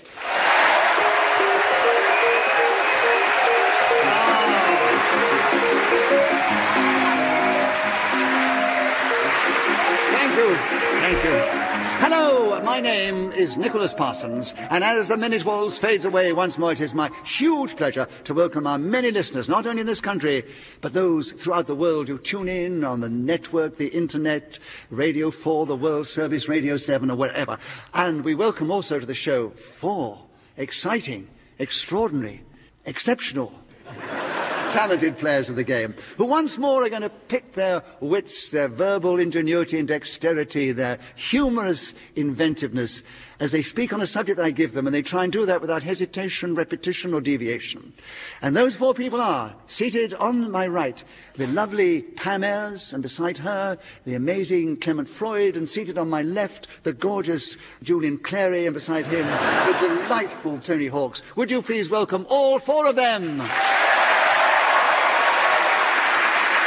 And beside me sits Janet Staplehurst, who's going to help me with the score, blow the whistle when the 60 seconds have elapsed. And this particular edition of Just a Minute is coming from the New Theatre, which is that magnificent edifice in the centre of that amazing city of Oxford. And we have a great, exciting audience drawn from all quarters of this noble county come to cheer us on our way as we begin the show with Clement Freud. And Clement, the subject is Double Dutch.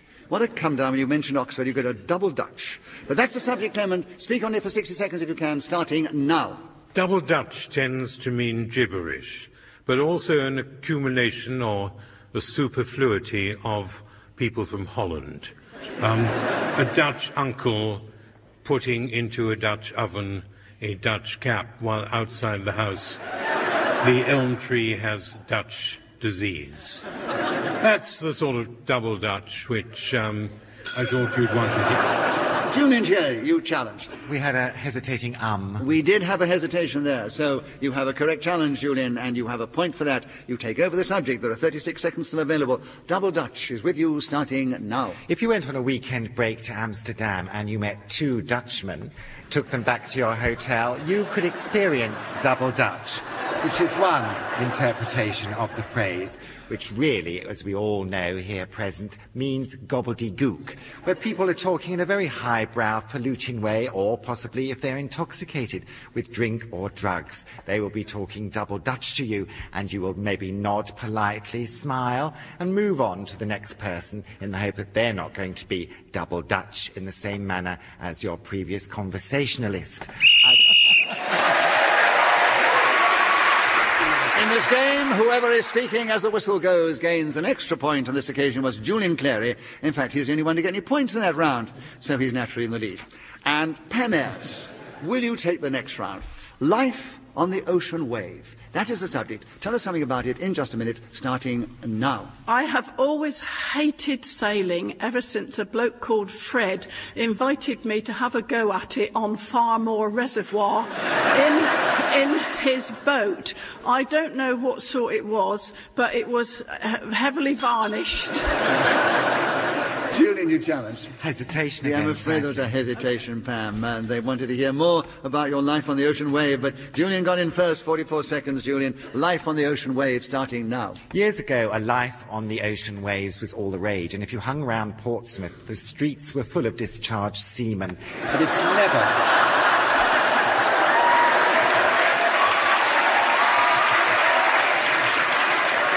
Clement, you challenged. That is deviation. Yeah. No, I think it was probably accurate. I think he made a statement which was misinterpreted by all the audience. But it's correct. I mean, there would be a lot of seamen who've been discharged from the service who'll be hanging about in the streets there, looking for work. Don't go on about, yeah. I think we've I think, Julian, it was an incorrect challenge. You have another point, and you have 36 seconds. Life on the ocean wave, starting now. A life on the ocean waves has never appealed to me because I get seasickness. I'd be hanging over the side, vomiting most of the time, which is not really any way to spend your days, or indeed your nights. A life on the ocean waves, maybe you get used to the motion of the ocean, but I'm not sure... Tony, challenge. Actually, I made an incorrect challenge, but I'm going to come up with something cunning. Because I think he's repeated... The subject is life on the ocean wave, and he keeps saying waves. Oh, so, for goodness sake. Well, I haven't said anything yet. I've got to get in somehow. But if I said waves several times, several waves are waves, if you see what I mean. No, I'm afraid that is the way we play the game, Julian. If it's a singular on the card and you to use a plural, I'm afraid that's a correct challenge. Well, I'll be quiet then. 19 seconds are available for you with a correct challenge, and a point to you, of course, Tony. Life on the Ocean Wave, starting now. People will be interested to learn that this show is actually recorded, and as I'm speaking now, Ellen MacArthur is in... Julian, challenge. This is nothing to do with the Life on the Ocean Wave. Ellen MacArthur is. She's right on the ocean wave. Oh, well, that woman on a boat. Yes, well,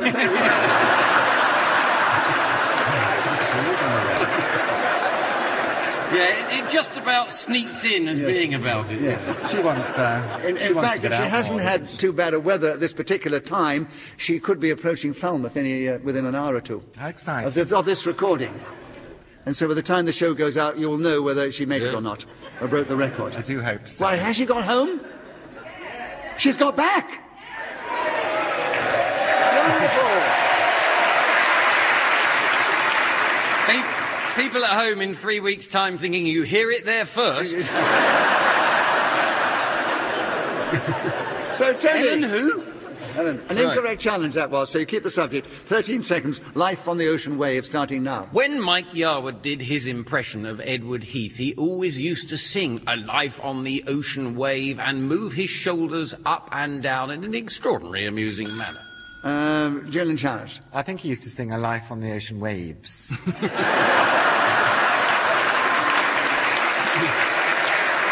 He did actually sing Life on the Ocean Wave, so you see, Julian, you got back in on the same sort of premise on which you were challenged. And you've got it back with 2 seconds to go. Life on the Ocean Wave, starting now. It must be a lovely life on the ocean wave. So Julian Clary was again speaking as a whistle when gained that extra point with others in the round. He's got a very strong lead there. Tony Hawks has got a couple of points. The other two have yet to score. And Julian, it's back with you. It's your turn to start. And this subject is my favourite poem. Will you tell us something about that in this game starting now? I can tell you that my favourite poem in all the history of literature is Sonnet 94 by a chap called William Shakespeare. Shall I recite it for you? Yes, I'm going to. You don't have to answer. They that have power to hurt and will do none, that do not do the thing that most do feel, who moving others are themselves as steel, unmoved, cold, and to temptation slow. They rightly do inherit heaven's graces, and husband... Tony challenge. I happen to know it goes on longer than a minute.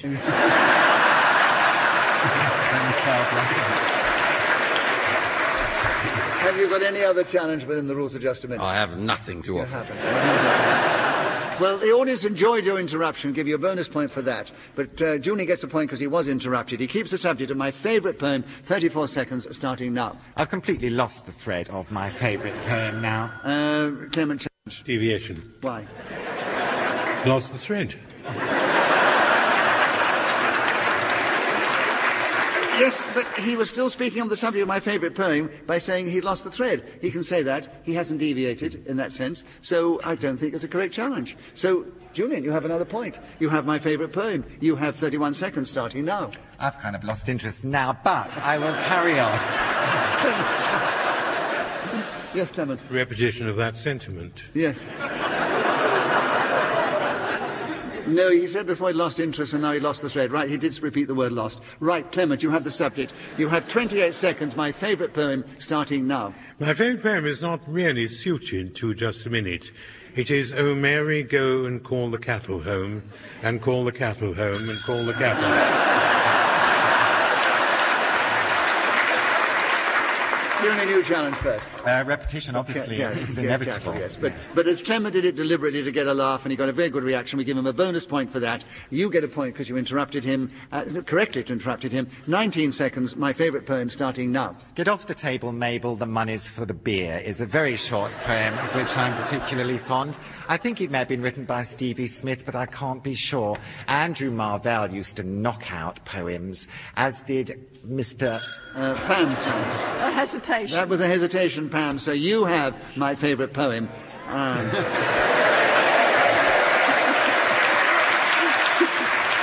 Trouble is, Pam, I'm sure I know you got lots of poems, but you've only got 5 seconds to tell us about your favourite poem.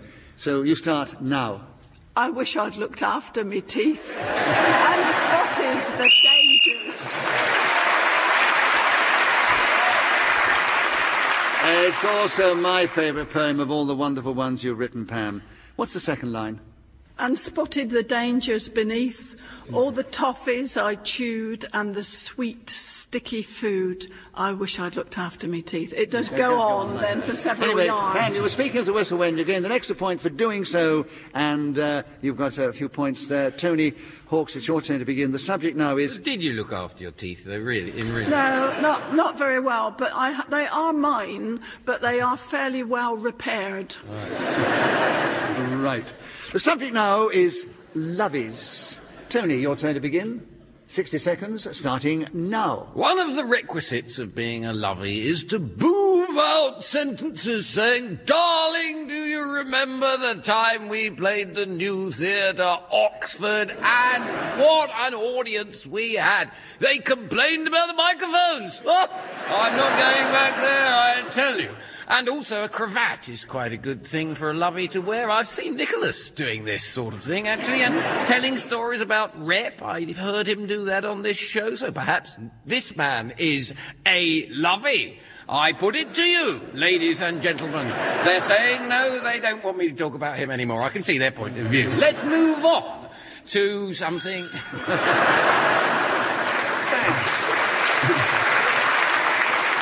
A challenge.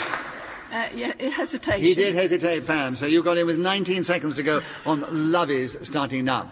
I saw Prunella Scales presenting a workshop on something theatrical on television, and she did actually address one of her students as Lovey and was instantly mortified, flung her hands up to her face and said, "Oh no!"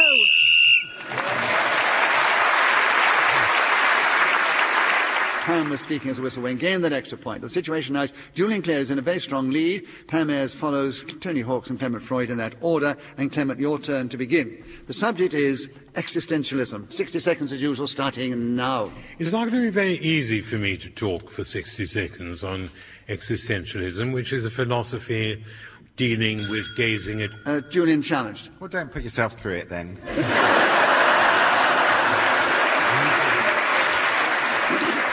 Julian, that was a lovely remark. The audience enjoyed it. We give you a bonus point for that. But he wasn't actually deviating, hesitating or repeating anything. So he keeps the subject. He gets a point for being interrupted. 52 seconds still with you, Clement. Existentialism starting now. I didn't actually hear what Julian said.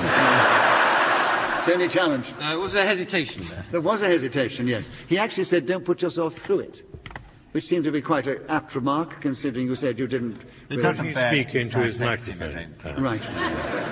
But it doesn't make any difference. You won a point from it. Did I? Yes, you got a point and you picked the subject. But this time you lost it because it was a hesitation. And Tony, you've got it. Existentialism, 48 seconds, starting now. I wish I'd looked after my teeth is in some ways an existentialist statement. Existentialists actually believe that it's a totally meaningless universe and that the religious people who find meaning in all sorts of things are flawed in their thinking. And I happen to... Julian, new challenge. Hesitation. Yes, there was. What a subject. 26 seconds for you, Julian, on existentialism, starting now. I can only suppose that existentialism is a way of trying to unravel the meaning of life, which is not something any of us should dwell on. Best to just carry on from one day to the next and enjoy the present moment. Try and live in the here and now is my advice. Not that anyone cares, and I haven't written any books on this subject. It's terribly highbrow, and I'm a lowbrow kind of person. Tony challenged. Yes, repetition of brow, I'm afraid. Too much brow, yes. So, Tony, you've got in with 4 seconds to go. Existentialism starting now. I wandered lonely as a cloud is not necessarily something that an extension... So, Tony Hawk speaking as a whistle win with other points in the round has moved forward. He's still behind our leader, Julian Clary. He's just ahead of Pam Ayres and Clement Freud in that situation and that order, or that sequence, I should say. And Pam Ayres, your turn to begin. The subject is now killjoys. Tell us something about killjoys in just a minute, starting now.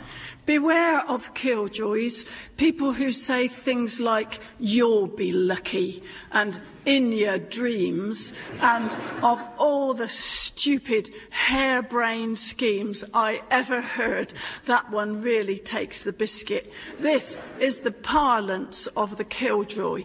And I knew a killjoy once. She was a publisher. I rang her up and said, would you like to publish my poems? Clement challenge.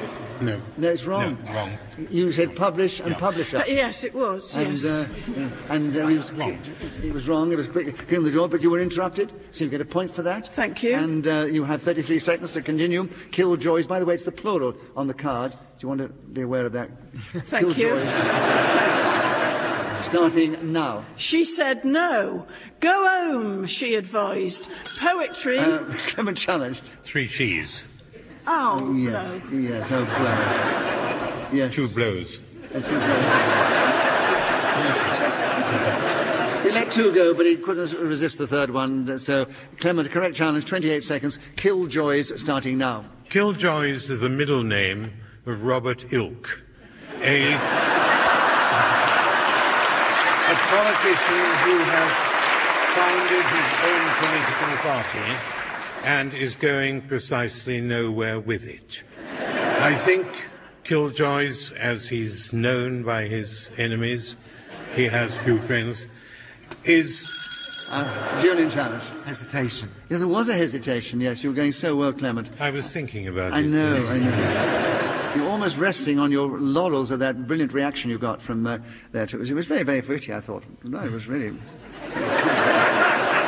most impressed. Where were we? Yes, you challenge, Julian, with 4 seconds to go. Killjoys is with you now, starting now. The age of consent for homosexuals for many years was 21, but for heterosexuals... So Julian Clary was again, speaking as the whistle went, has increased his lead at the end of the round, ahead of Tony Hawkes, Graham Ayres and Clement Freud in that order. And Tony, your turn to begin. The subject now, a snake in the grass. Ooh, said the audience. Tell us something about that subject in this game, starting now. A snake in the grass is probably an expression that comes from the fact that a snake in the grass is usually quite difficult to see, although that would depend on the length of the grass, for instance. Pam challenge. No, sorry, I just recognised the 2 grasses, but That's probably right, yeah. I should have kept my finger off the buzzer. Because you can repeat any word which is in the sorry. phrase. Sorry, Tony. No, don't apologise. I am abject. I get an extra point. We love the keenness. Yeah. Tony doesn't mind because he gets an extra point because it was an incorrect challenge. He carries on, 48 seconds, a snake in the grass, starting now. If you were on a putting green, for instance, like Tiger Woods, and a snake were to come towards you, you'd probably spot it. We know for a fact that this golfer has been bitten by very few snakes. And there are no books you can check that fact in. Pam challenge. Hesitation. Yeah, I think so. Yes, definitely. I think definitely, it was poor. I think you were running out of steam. I've had enough. So, yes. So, you, Pam, you've got in on the subject. A snake in the grass, 31 seconds, starting now. Long ago, in the hills above the village of Byberry in Gloucestershire, I was walking with my boyfriend Jeremy, and to my horror, I saw, slithering away from me in the bracken and other undergrowth, a adder. No, Anne. It was called Anne, this adder, was it? Yes, yes. Anne the adder. Old Anne, yes. So, Julian, you challenge first. It was hesitation. 12 seconds. You tell us something about a snake in the grass, starting now. A snake in the grass, there but for a small typographical error, is... Tony challenge. How are you spelling that? I think he hesitated. Yes, we call that hesitation. I do. So you got in again, Tony, on a snake in the grass. 7 seconds, starting now. Possibly someone within a company who was sneaking on the boss, selling information to another enterprise might be considered to be a snake.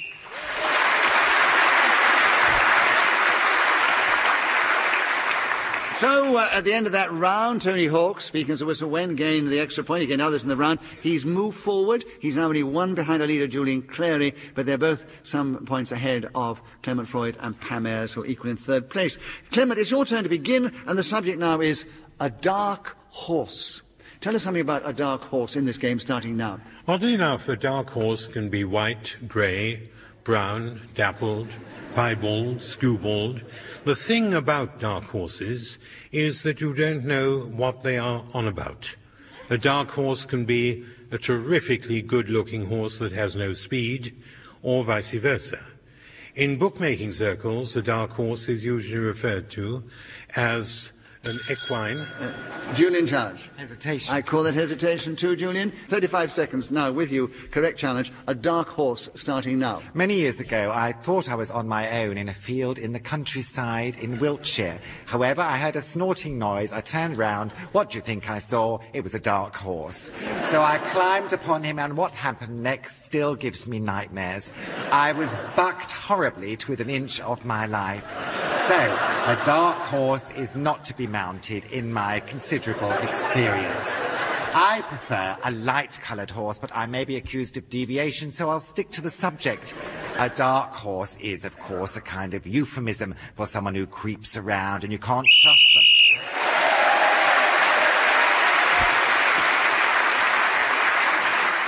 Julian, you're really flying tonight. Not only you keep going for a long time, but you get the extra point for speaking as a whistle went. You've increased your lead over Tony Hawk's, Clement Freud and Pam Ayres in that order. And Pam, we're back with you to start. And the subject now is the 50s. I don't know how much your experience was of that particular era or period, but tell us something about it if you can. 60 seconds, starting now. In our village in the 50s, we had a sweet shop run by a lady called Mrs. Miles, and I used to stop there and buy coconut macaroons, which had a brown top and a white stalk and were yummy. One day, she gave me back the ration book and said, "We don't need this anymore, Pammy." And so for me, the end of rationing meant an even bigger bag of the tooth-rotting fungi. Clement, challenge. Repetition of bag, I'm afraid. Oh, blow. Yes. Clement, a correct challenge. You have 31 seconds. The 50s starting now. I remember my 50s pretty well. It was about 30 years ago. And I had a wonderful time. I had lots of hair, no beard. Pam, challenge. I thought that was a hesitation. No, not quite. Not really? No, okay. no, I'm just feeling got at. Well, give her a bonus point. She mustn't get a lovely Pam. She hasn't played as much as others, but it was an incorrect challenge. He was going at his usual measured delivery on that occasion. So, Clement, 23 seconds, the 50s starting now. In my 50s, I went to my village in Suffolk, which is called Walberswick, and there was a sweet shop and a nice man called Mr. Reynolds, to whom I said, "I would like a chocolate macaroon." He said, "No way, there's no..." Tony, challenge. Repetition of said. Yes, you did say. You said before. Twice said. I said, he said. And you were saying everything that she'd said as well. But the wicked thing about this game is you can do that. Yes, right. yes. See if you do it now. 7 seconds. The 50s starting now. I wasn't actually around in the 50s because I'm such a youthful thing. However, I do know my history and rock and...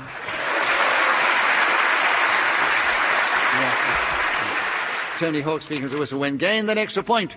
And we're moving into the last round. I expected more than that. And I will give you the situation as we do, because Tony has moved forward again. But he's still one behind our leader, Julian Clary. And then Clement Freud and Pam Ayres come a few points behind them, but they're quite strongly placed in third and fourth position. And Julian, it's your turn to begin. The subject is singing telegrams.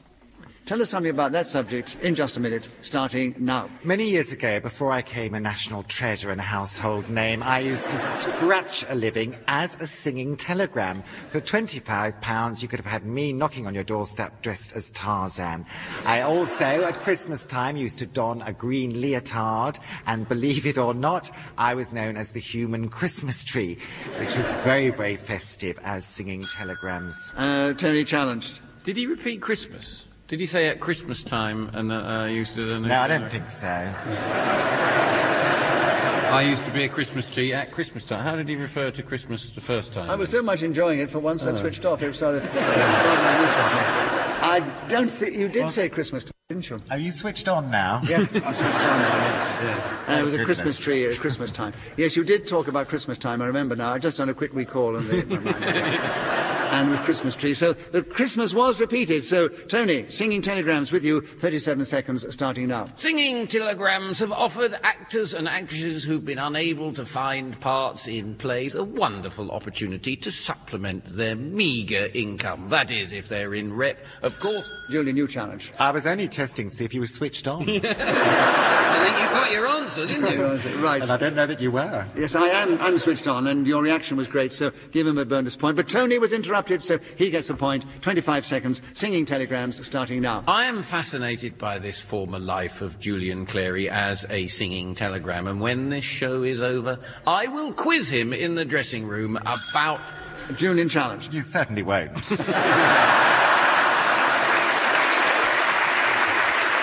I've got a car waiting outside. I won't be in the dressing room. Julian, the audience enjoyed your comments, so we give you a bonus point for that. But Tony was interrupted, so he gets a point for that. He keeps the subject, singing telegrams, 16 seconds starting now. I often wonder what sort of a person wants their telegram sung. What if it's a terrible piece of news? This would be awful if they did sing it to the tune of, say... Pam challenge. Sing. Yes? No, it was Sung sing the and first song, time. really, wasn't it? It was sung there. No, sorry about that. I'm just feeling got at again. But he did repeat the word telegram, and it's telegrams on the card. That's what I meant. Yes, that's what I meant. And I thought, as the other two are equal at the moment, and you haven't done it so often... And I'm lagging behind. And you're lagging a little, and, yes. And we're bringing the show to a close. I thought it'd be only apt, as we're in Oxford, and you come from Oxfordshire, I thought it'd be nice to finish with Pam Ayres. 2 seconds ago, singing telegram starting now. Dressed as a singing telegram,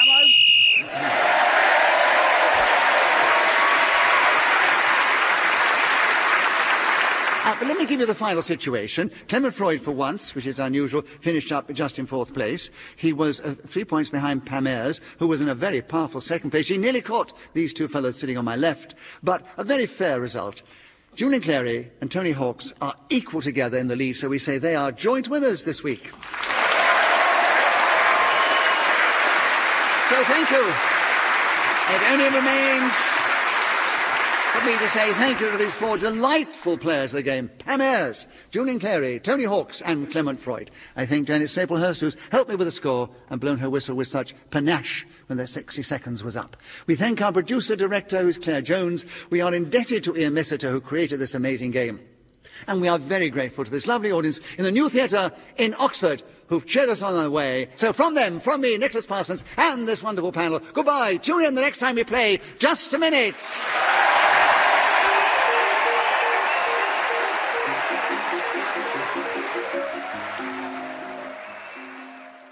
Welcome to Just a Minute.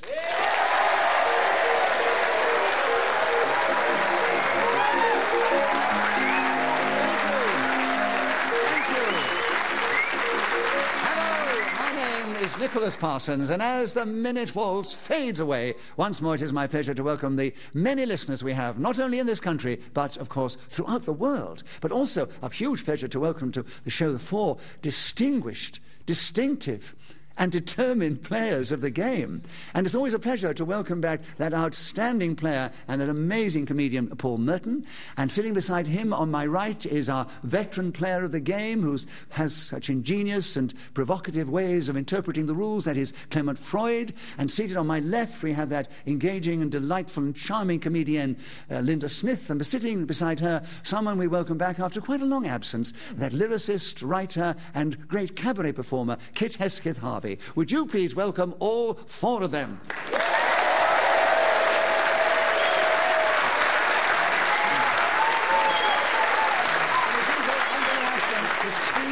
on a subject that I will give them, and they will try and do that without hesitation, repetition, or deviation. And sitting beside me is Janet Staplehurst. She's going to help me and make a note of the score, and she'll blow a whistle when the 60 seconds are up. And this particular edition of Just a Minute is coming from the Rex Cinema, which is a beautiful little bijou Art Deco cinema, which has been revived only recently in that delightful town of Berkhamsted in Hertfordshire. And we have a delightful bijou Art Deco audience. Yeah.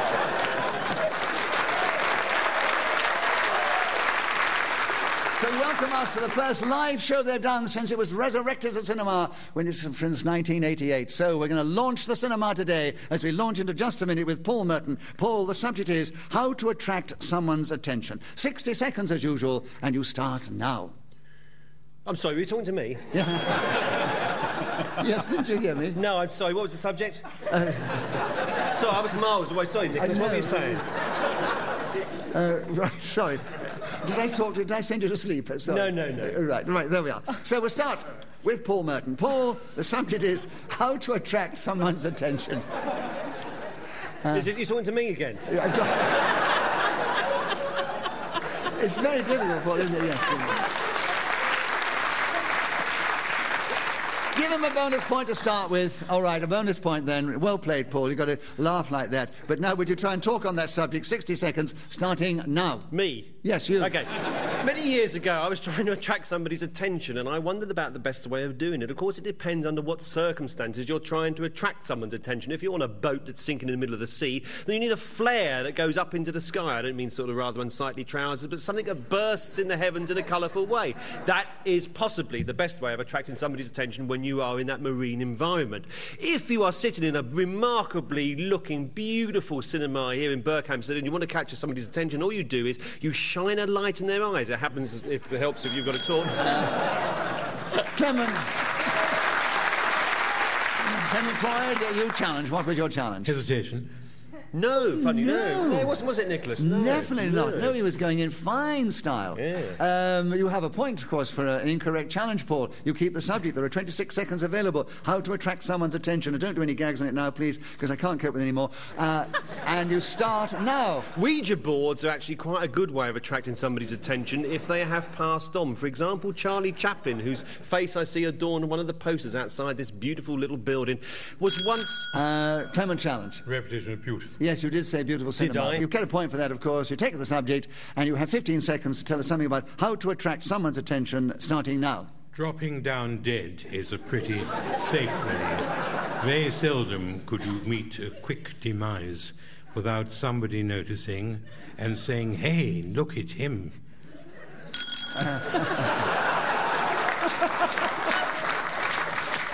No wonder they paused, because they were dead, right. So, Linda, you challenged. Not hesitation. Yes, I thought someone should take his pulse, really. Yeah, I definitely agree with hesitation. And, Linda, you've cleverly got him with 2 seconds to go on the subject, and you start now. How to attract someone's attention is very easy.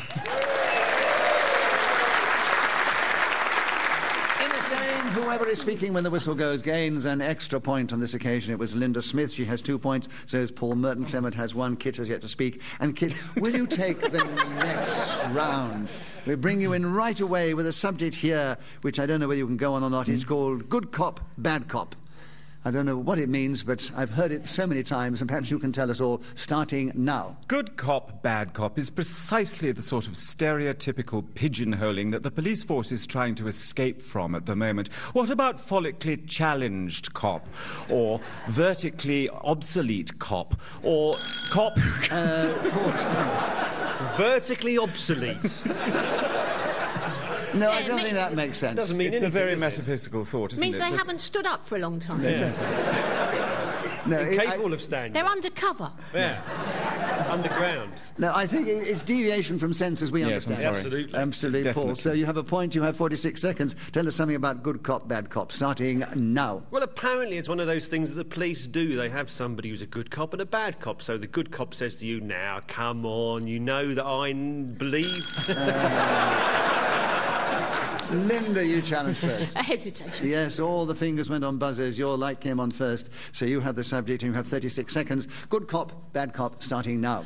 Good cop, bad cop is something that happens in TV series. It's usually played as bad cop, good cop, actually, the other way round. However, if you have a burglary in your house, you won't get good cop, bad cop, or even bad cop, good cop. You'll get stupid cop and brain dead cop that people will call around your home. I quite enjoy the convention of good cop, bad cop, where one comes in and pretends to be your friend and says, well, you know, why don't you... Clement challenge. 2 wells. Oh. Yes, you had a well before, yes. Yes.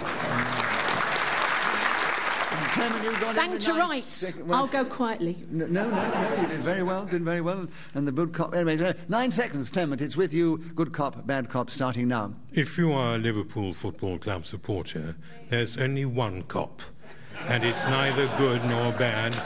It is terracing from which you...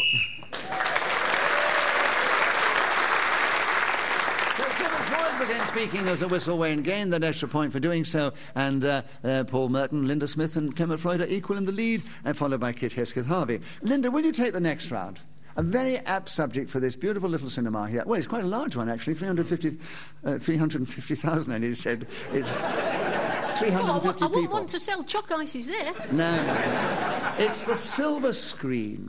What a lovely phrase. Talk about it in this game starting now. The silver screen. From my earliest days, I've adored the silver screen, by which I mean, of course, the cinema. I used to love Saturday morning pictures, going along with my chums to the Erith Classic, waiting in a queue outside, absolutely jacked up on Payne's Poppets and Kiora Orange, the receptacle for which had a delightful way of imploding on itself if you sucked the straw hard enough, and then by blowing you could shoot it out to the front row and hit another child on the head. It was delightful.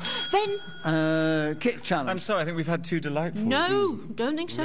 No. Linda has a point for an incorrect challenge. She keeps the subject. 28 seconds, Linda. The silver screen starting now.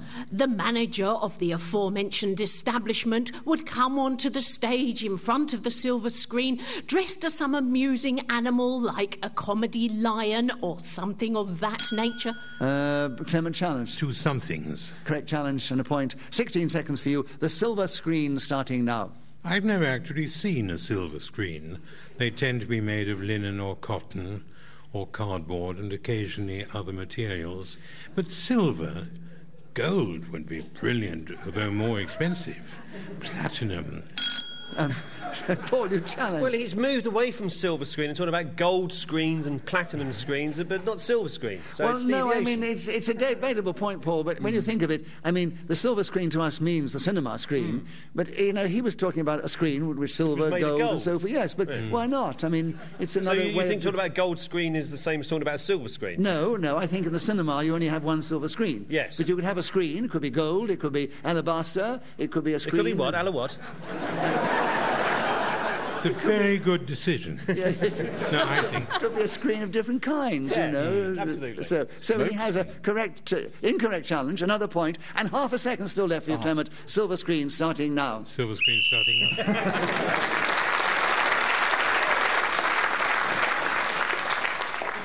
So at the end of that round, Clement Freud was again speaking as a whistle winner with the extra points. He's now taken the lead over the others. And Clement, it's also your turn to begin. The subject now is chasing rainbows. Tell us something about that subject in this game, starting now. Vibgyor is not a word on everyone's lips, but stands for violet, indigo, blue, green, yellow, orange, red, which are the colours of the rainbow. If you saw The Wizard of Oz, which is a brilliant film and would fill this excellent cinema, there's a song which goes, somewhere over the rainbow. Linda challenged. 2 rainbows. Yes, but it's in the subject. Rainbow singular. But it's chasing rainbows is the subject. Somewhere over the rainbow. 2 singulars he 2 has. singular rainbows. Yes, 2 singular Very rainbows. She was waiting for that. Yes. She knew it was going to happen. Yes, that's experience player of the game. Like a tigress. But rainbow is included in rainbows. I know, but you've never come up with that particular point before, Clement. I'm not going to know it this time. 39 seconds. Chasing rainbows starting now. Chasing rainbows is a delightful subject which I like to hear Clement Freud talking about at length. I myself have very little to... Paul challenged. Well, then why did you challenge him? What's your challenge? Well, it's deviation. I'd like to hear Clement talking about the subject and then buzz it straight away. I don't know that it is, really. No, she's not deviating, because she can still talk on chasing rainbows, and say she'd like to hear Clement or you or anybody talk about the subject. He's not that good at German. You go off people so rapidly, don't you? You're clever, right. So that was an incorrect challenge. We enjoyed your interruption, Paul. Did you? Oh, so a bonus point to you for that. Wasn't wasted then. And it wasn't wasted, no. But Linda has another point, and she has the subject, chasing rainbows. You have 32 seconds, Linda, starting now. Paul Merton, I'm less keen to hear on the subject now after that interjection. Clement, challenge. Repetition of subject. Subject, you see. Oh, very good. Before, yeah. See, very good. So I'm a good chairman again, Clement, because I listened and I heard the subject twice, and you did as well. 28 seconds for you, chasing rainbows, starting now. That's where dreams that I dream of really do come true.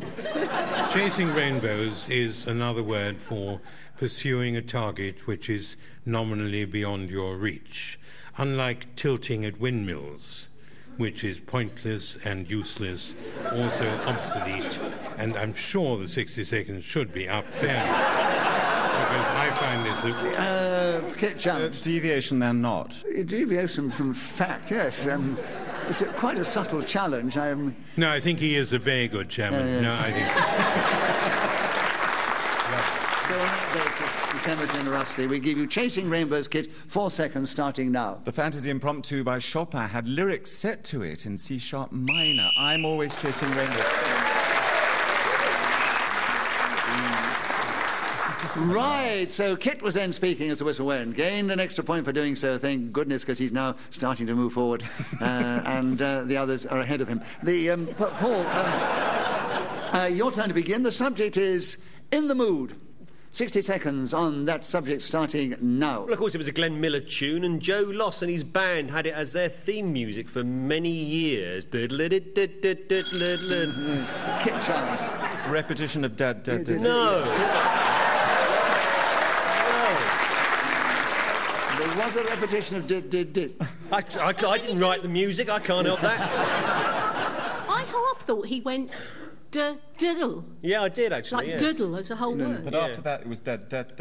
Oh, yeah. Well, you're the musician. Yes, it definitely was a repetition. And Kit, you have the subject, and you have 53.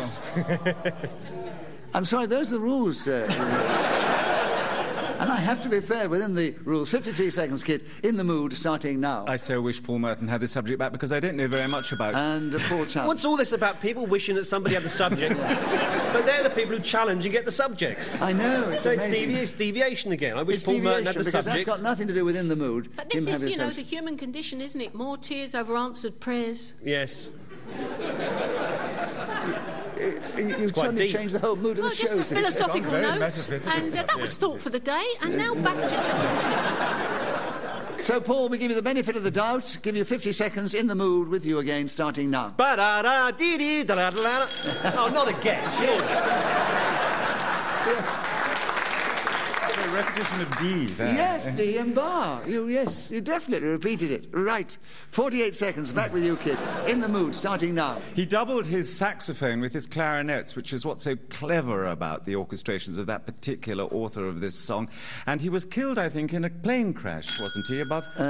Clement challenge. They found him in a brothel. Oh, did they? According to the press reports of the time, he was killed in a plane crash, and that's how everybody believes him. I think we give you the benefit of the doubt, Kid, and say that 38 seconds is still for you in the mood, starting now. I long to know which airline it was he was flying with that has in-flight brothels, because that would really pass the time of day more effectively than the film. Paul challenge. Well, we know it wasn't Virgin.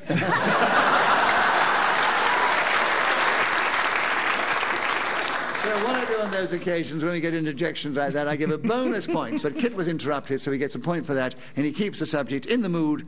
Kit, with you, starting now. Mr. What you calling, what you doing tonight? Hope you're in the mood. Clement challenge. Repetition of what? Mr. What you calling, what you... You're quite right. Yes. How clumsy of that lyricist. Yes. Right, so Clement, you have In the Mood, 30 seconds, starting now. In the Mood is a foxtrot. Slow, quick, slowly, slower, quicker, quickly, quickest. I used to do this quite often in my dancing days, which are now long gone, at a cinema which was then a dance hall, and what fun we had. That's all.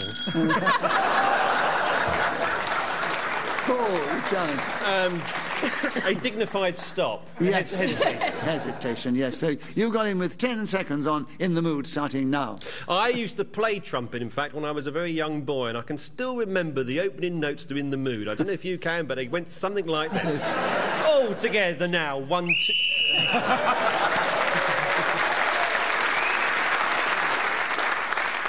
So Paul Merton, speaking as a whistleblower, gained that extra point. He's still in the lead. He's one ahead of... Clement Freud's in the lead. He's one ahead of Paul Merton.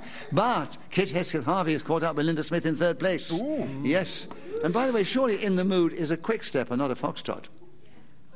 Thank you very much. The audience agreed with that. And, if only we'd known. What's that? If only we'd known, we could have leapt ahead. You could have challenged Clement Freud and got a lovely point on the subject back, couldn't you? I could have danced differently if I'd known. Kit, it's your turn to begin. The subject is my fans. Tell us something about my fans, starting now. There's a perfectly lovely building at the foot of Crooms Hill in Greenwich, SE10. 2 Georgian establishments knocked together, a museum of fans. It contains about 3,000 of them. I offered to donate my own paltry collection of the same article. One I picked up in Malaga off a Toreador.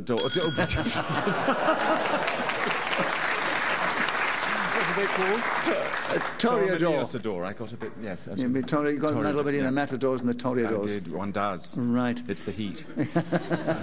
Linda, you challenge first. What was it? I need to know, just in case I disagree. It was... well, it was any number of things, really, Nicholas. Hesitation. Seems so long ago now. It was hesitation, is what it was, right. Nicholas. You have my fans, Linda, and you have 41 seconds starting now. My fans. I like to think of my fans as sophisticated, intelligent, witty, rather soignée people who swan about and look very elegant. However, when I meet them, they very often have a tendency to wear Star Wars sweatshirts tucked into their trousers. This somewhat destroys the illusion. However, it doesn't make them any less charming to speak to. And it's always a pleasure to encounter such people. I don't wish... Paul Challenge. Repetition of people? Yes. Have we? Oh, yes. Well, you can't have too many people. No. But you can in just a minute if you use the word again. So, Paul, you have my fans. You have 13 seconds starting now. The audience were with me all the way, but I managed to throw them off at the station. It was an old remark made by Michael Bentine, and I, when I was growing up, imagined what my fans would be like. And now that I look out on this magnificent auditorium, I can see just what a ropey old lot...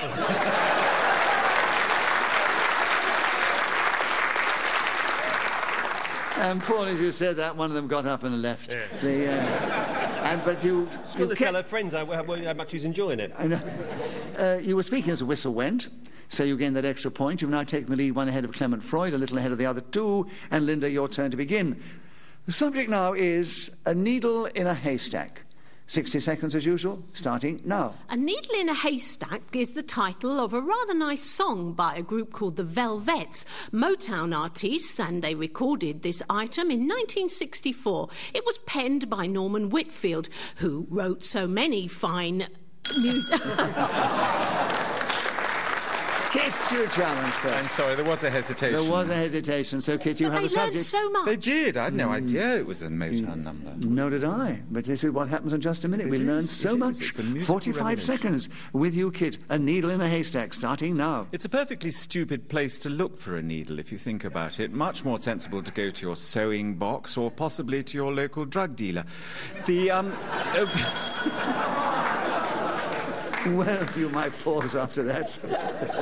So, Linda, you were first in with a buzzer. Yes, just a little hesitation. Yes, there was. He collapsed, actually. 35 seconds. A needle in a haystack. Back with you, Linda, starting now. A needle in a haystack. The most important thing to remember about needles is not to share them. So if you encounter one in a haystack, keep it to yourself. That's the main thing. I think the expression generally means that something's very difficult to find. Paul challenged. There was an there. There was an Yeah, I meant there to be, actually. Oh, yes. You succeeded. Yeah. You succeeded, but it wasn't valuable in just a minute because it means it's hesitation. And Paul, you have the subject, 18 seconds, a needle in a haystack starting now. If you were to look for Nicholas Parsons in the middle of the Gobi Desert, that would be akin to searching for a needle in a haystack. Linda challenged. You'd see the cravat.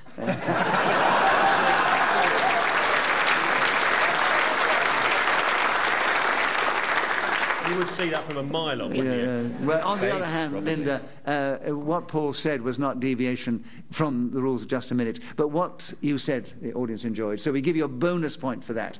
Paul gets a point for being interrupted. He has 10 seconds more on a needle in a haystack starting now. Of course, one wonders how did this particular implement find itself in a haystack in the first place? Was there some kind of accident in a sewing shop where perhaps a burglar... Clement challenge. I haven't said anything for a long No. time. I thought I'd gone deaf. Well, Clement, the audience enjoyed your interjection there, so give him a bonus point. But Paul was interrupted. This is endorsed by the audience. Paul was interrupted, so he gets a point for that. And you've got half a second left on a needle in a haystack, Paul, starting now. A pork pie. So Paul's increased his lead at the end of that round, including one for speaking as a whistle. Wend, Clement's in second place, and then Linda Smith and Kit Harvey in that order. And Clement, back with you to begin. The subject, the best excuse I ever had. Tell us something about that subject in this game, starting now. When I was a Member of Parliament and drove home or to my constituency, I was frequently stopped by police who decreed that I was going too quickly. And I made the excuse that I was speeding for no other reason than to go to Westminster in order to vote for a pay rise for policemen. And it went extremely well. They said it's 3 a.m. in the morning, and I said, yes, we work all hours. There's no stopping us. And we believe that you chaps are the most underpaid persons, and you're so good-looking, and may I have your autograph? And for years, I never got a ticket for anything. My driving license is wholly free of impediments, points, notes, letters, figures, numbers, numerals. And I'm very glad to be here in Berkhamsted tonight because Graham Greene came from here. I met him in Naples in the south of France, where he was called...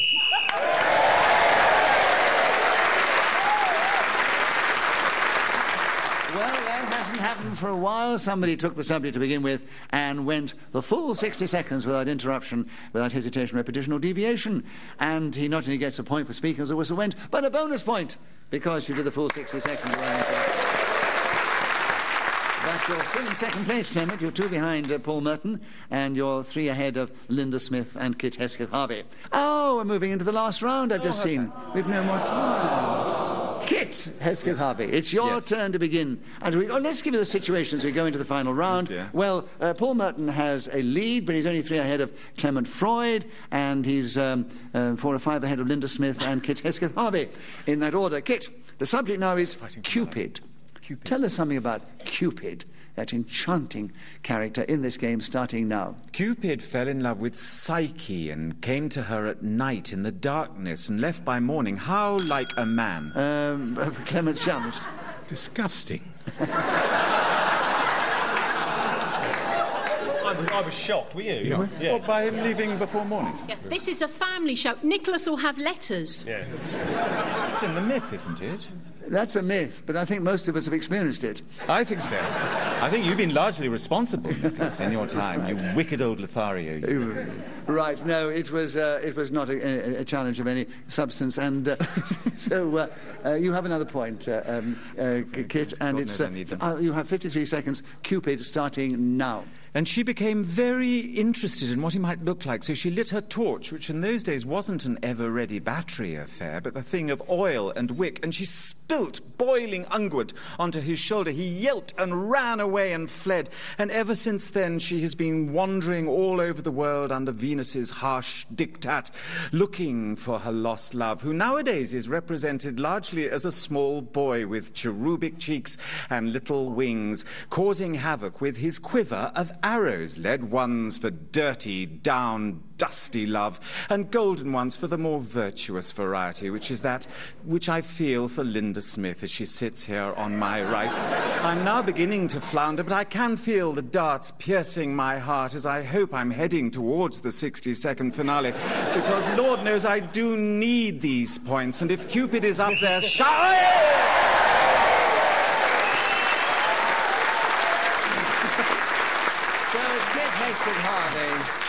started with the subject and continued in spite of interruptions to the end, still had the subject, and brought the end of the show, brought the show to an end, I should say, with a flourish. And he got a deserved round of applause, but he still finished in 4th place. I'm so sorry. There's no justice or fairness in this game, but that's how it works. Kit, great value, but lovely to have you with us, and thank you for the Cupid. And just ahead of him was Linda Smith in 3rd place, and just ahead of her was Clement Freud in 2nd place. But out in the lead, a few points ahead of Clement, was Paul Merton. So we say, Paul, you are the winner this week.